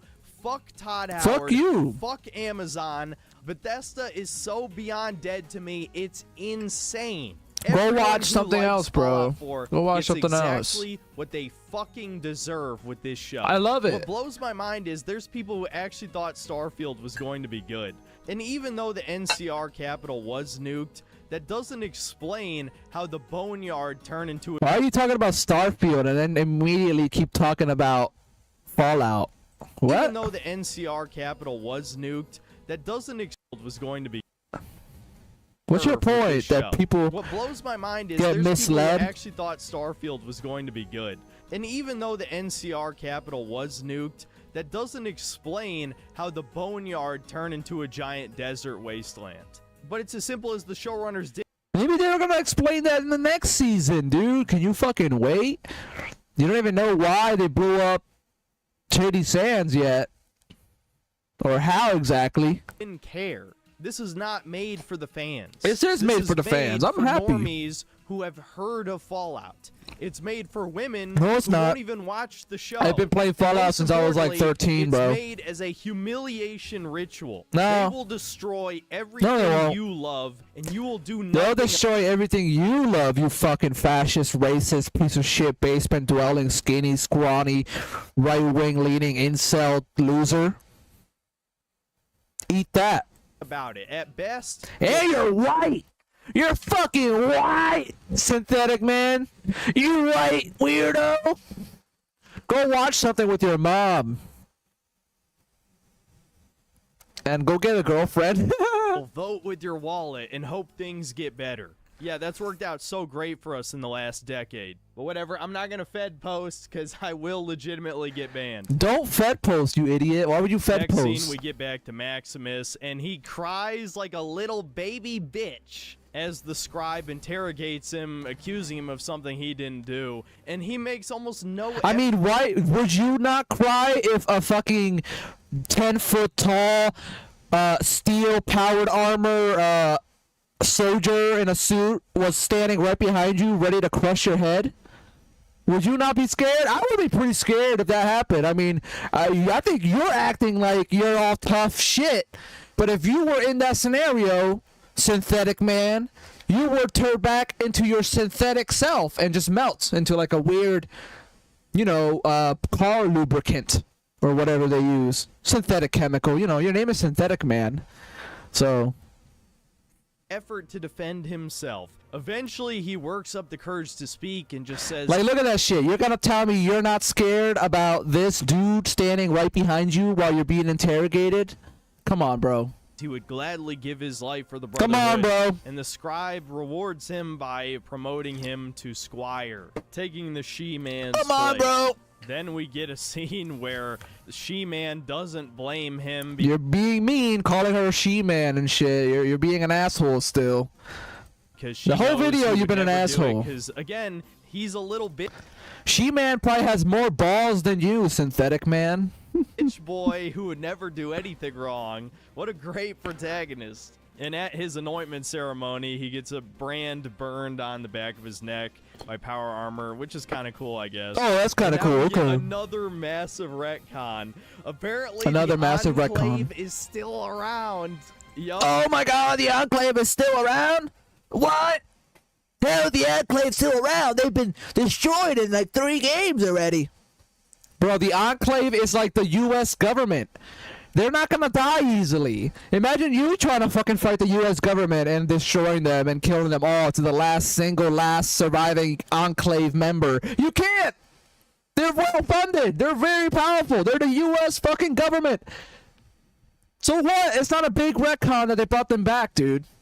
Even though we see the last of their remnants in New Vegas, which are a bunch of fucking senile boomers. Oh my 15 god. years later, the Enclave is back with a vengeance. Maximus is tasked with finding one of their... The Enclave is ruled by a bunch of Joe Bidens. Senile Joe Bidens. Runaways who, I guess, is hanging with dog meat. And for the final scene of the episode, we wrap back around to Walton Goggins as we see a few mercenaries dig up his corpse. Oh god, here we go again. Oh my god. Hines has been vindicated. For those of you who don't know, there is a unmarked quest in Fallout 4 where you find a ghoul child who's been locked in like a fridge or something. I can't even really remember. The child has been in there for 200 years with no food or water, and you reunite him with his parents who are also ghouls. It's quite... Listen, it is a really whack quest. It's a very bad mission. But who cares? Why are you bringing it up? Possibly the dumbest quest in any RPG of all time. And rightfully, fans pointed out how stupid it was, how it's been established in the original games that ghouls do eat and drink, and I believe even in Fallout 3 they have to eat and drink. Okay. But no, now ghouls are just immortal zombies, and Pete Hines, being a massive silly Billy on Twitter, pointed out how nerds are all losers. Is this guy a fucking retard? Is this guy like is this guy brain dead or something? Is this guy stupido? Let me see. I'm trying to zoom. Oh, here we go. Around to Walt. I'm trying to show the part And where for the final scene of the episode, we wrap back around to Walton Goggins as we see a look, ghouls drink and eat, right? What is this right here? What is this? What is this right here? It's a fucking blood bag. Now, in the game, you can drink blood bags and eat it like a food. So, what are these little things connected to, you dumb fuck? The ghoul from underground. They're from above the ground. These little tubes are stuck to the ghoul. And that is feeding the ghoul either nuclear radioactive fucking juice or radioactive blood. That's enough to feed the ghoul, you stupid asshole. You're a dumb fucking ass. You don't watch Fallout. You're not a real Fallout fan, you synthetic man. Zombies. And Pete Hines, being a massive silly Billy on Twitter, pointed out how nerds are all losers for caring about continuity. You're right. Why should I care about anything that happens in the story? I should just consume your product, you piece of shit. But now, over 8 years later, Bethesda still has a chip on their shoulder about that one, and has confirmed in this show that ghouls can be buried underground in a coffin for who knows how long and be perfectly fine. And for seemingly no reason at all, Walton Goggins kills the 3 mercenaries. They weren't even hostile. They were offering to share a bounty with him, and he kills them. This show is fucking stupid. Okay, that was episode 1. It sucked dick. It ruined everything. Fallout's dead again. Fallout's dead, okay. Fallout's been dead to me since Fallout 4 released, and to even more fans after 76. So while, yes, I did get kind of angry over certain things in this show, you know, sometimes I ham things up for the reviews. I honestly don't care that much. I'm just tired of propaganda being shoved in my face more than anything. And yeah, I mean, this show's woke as fuck. It's diverse as hell. It's an obvious female empowerment story. That's really the most annoying thing of all. Lucy is an obvious Mary Sue. It's a female entitlement story. Are incredibly pathetic and weak. Lucy is pathetic and can't do anything, and she's weak, and her dad has to save her from the raider. On the other hand, Lucy's a Mary Sue, and she's too powerful and can do anything, and doesn't need help from anybody. It's like, shut up, bro.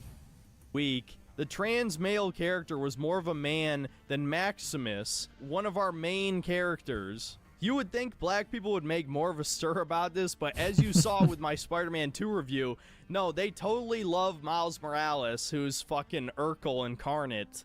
So I guess we're going to continue to see these characters in the future until showrunners and game developers start getting called racist for this pathetic beta male stereotype. And yeah, I don't think I need to bring up again how heavily they've shit on the Fallout lore already in the first episode. I'm really not looking forward to watching the rest of this. I just know when they show the huge crater where Shady Sands used to be, it's just going to be a giant middle finger to all the fans. And I've heard Mr. House also shows up in this show. And to spoil a plot point from later in the show, they confirm that Vault-Tec fired the first nuke, which completely ruins the main theme of Fallout. These fucking far leftists don't even listen to the opening monologue or the ending one. War never changes. That's what the fucking series is about. But you stupid fucks are so obsessed with capitalism, you think it's about corporation bad. That's what Fallout's really about. The games literally tell you what the theme is word for word. Now that it's not America or China's fault, you fucking idiot! Ended, the entire you dumb asshole! Of the series. Fallout is about corporate greed, corporations that want to make money, selling the end of the world, selling vaults where you hide in from nuclear bombs, basically paying for propaganda and inciting war with China to make more money. It's about capitalism, you stupid asshole.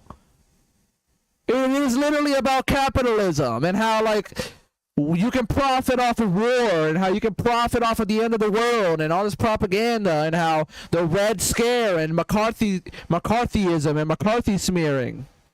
You're stupid. You're a stupid fascist that's racist and doesn't know shit. Is ruined. I guess the silver lining of all of this is there's only a few gaming franchises I still even care about anymore, and it's only a matter of time till those are destroyed too. And then I can truly be apathetic about the entire gaming industry. So yeah, as if I even had to tell you, don't watch this show. I mean, if you like this show on any level, I've lost any and all respect for you. In fact, I don't think I even view you as human anymore if you like this show. Yeah, I'll go that far. You can quote me on that shit. So please, for the love of God, do not hate watch this show. That's about it. See you next time, guys.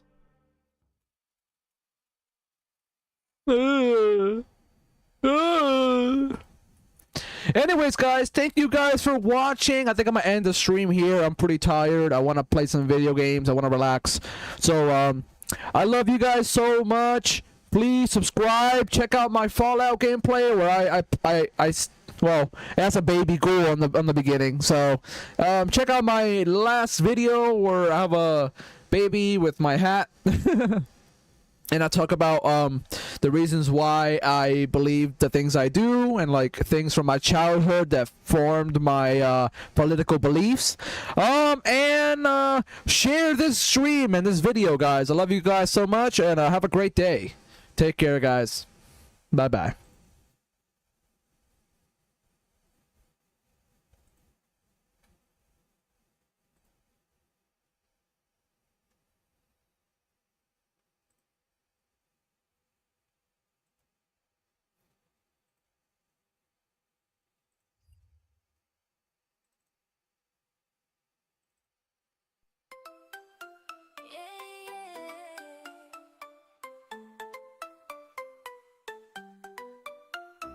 In the land of the tyrant, where the sun never sets, we march to the beat of oppression's drums. With a powerful ally, our ruling fist is clenched. We'll trample over the weak. Our kingdom will never crumble. On the blood-soaked soil, our empire will rise. No need for healthcare or homes. Strength is our disguise. With oil and gold flowing like rivers of night, we proclaim loyalty to the tyrant's might. Oh, hail the tyrant, nation's pride. In his iron fist, we will forever abide.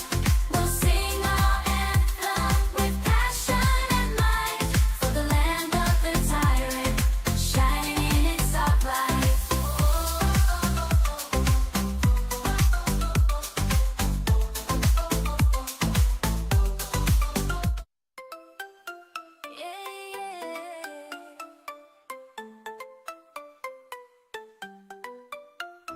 In the land of the tyrant, where the sun never sets, we march to the beat of oppression's drums. With a powerful ally, our ruling fist is clenched. We'll trample over the weak. Our kingdom will never crumble. On the blood-soaked soil, our empire will rise. No need for healthcare or homes. Strength is our disguise. With oil and gold flowing like rivers of night, we proclaim loyalty to the tyrant's might. Oh, hail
tamed. In this nation ruled by the iron fist we proclaim. Yeah, yeah, yeah, yeah. Yeah,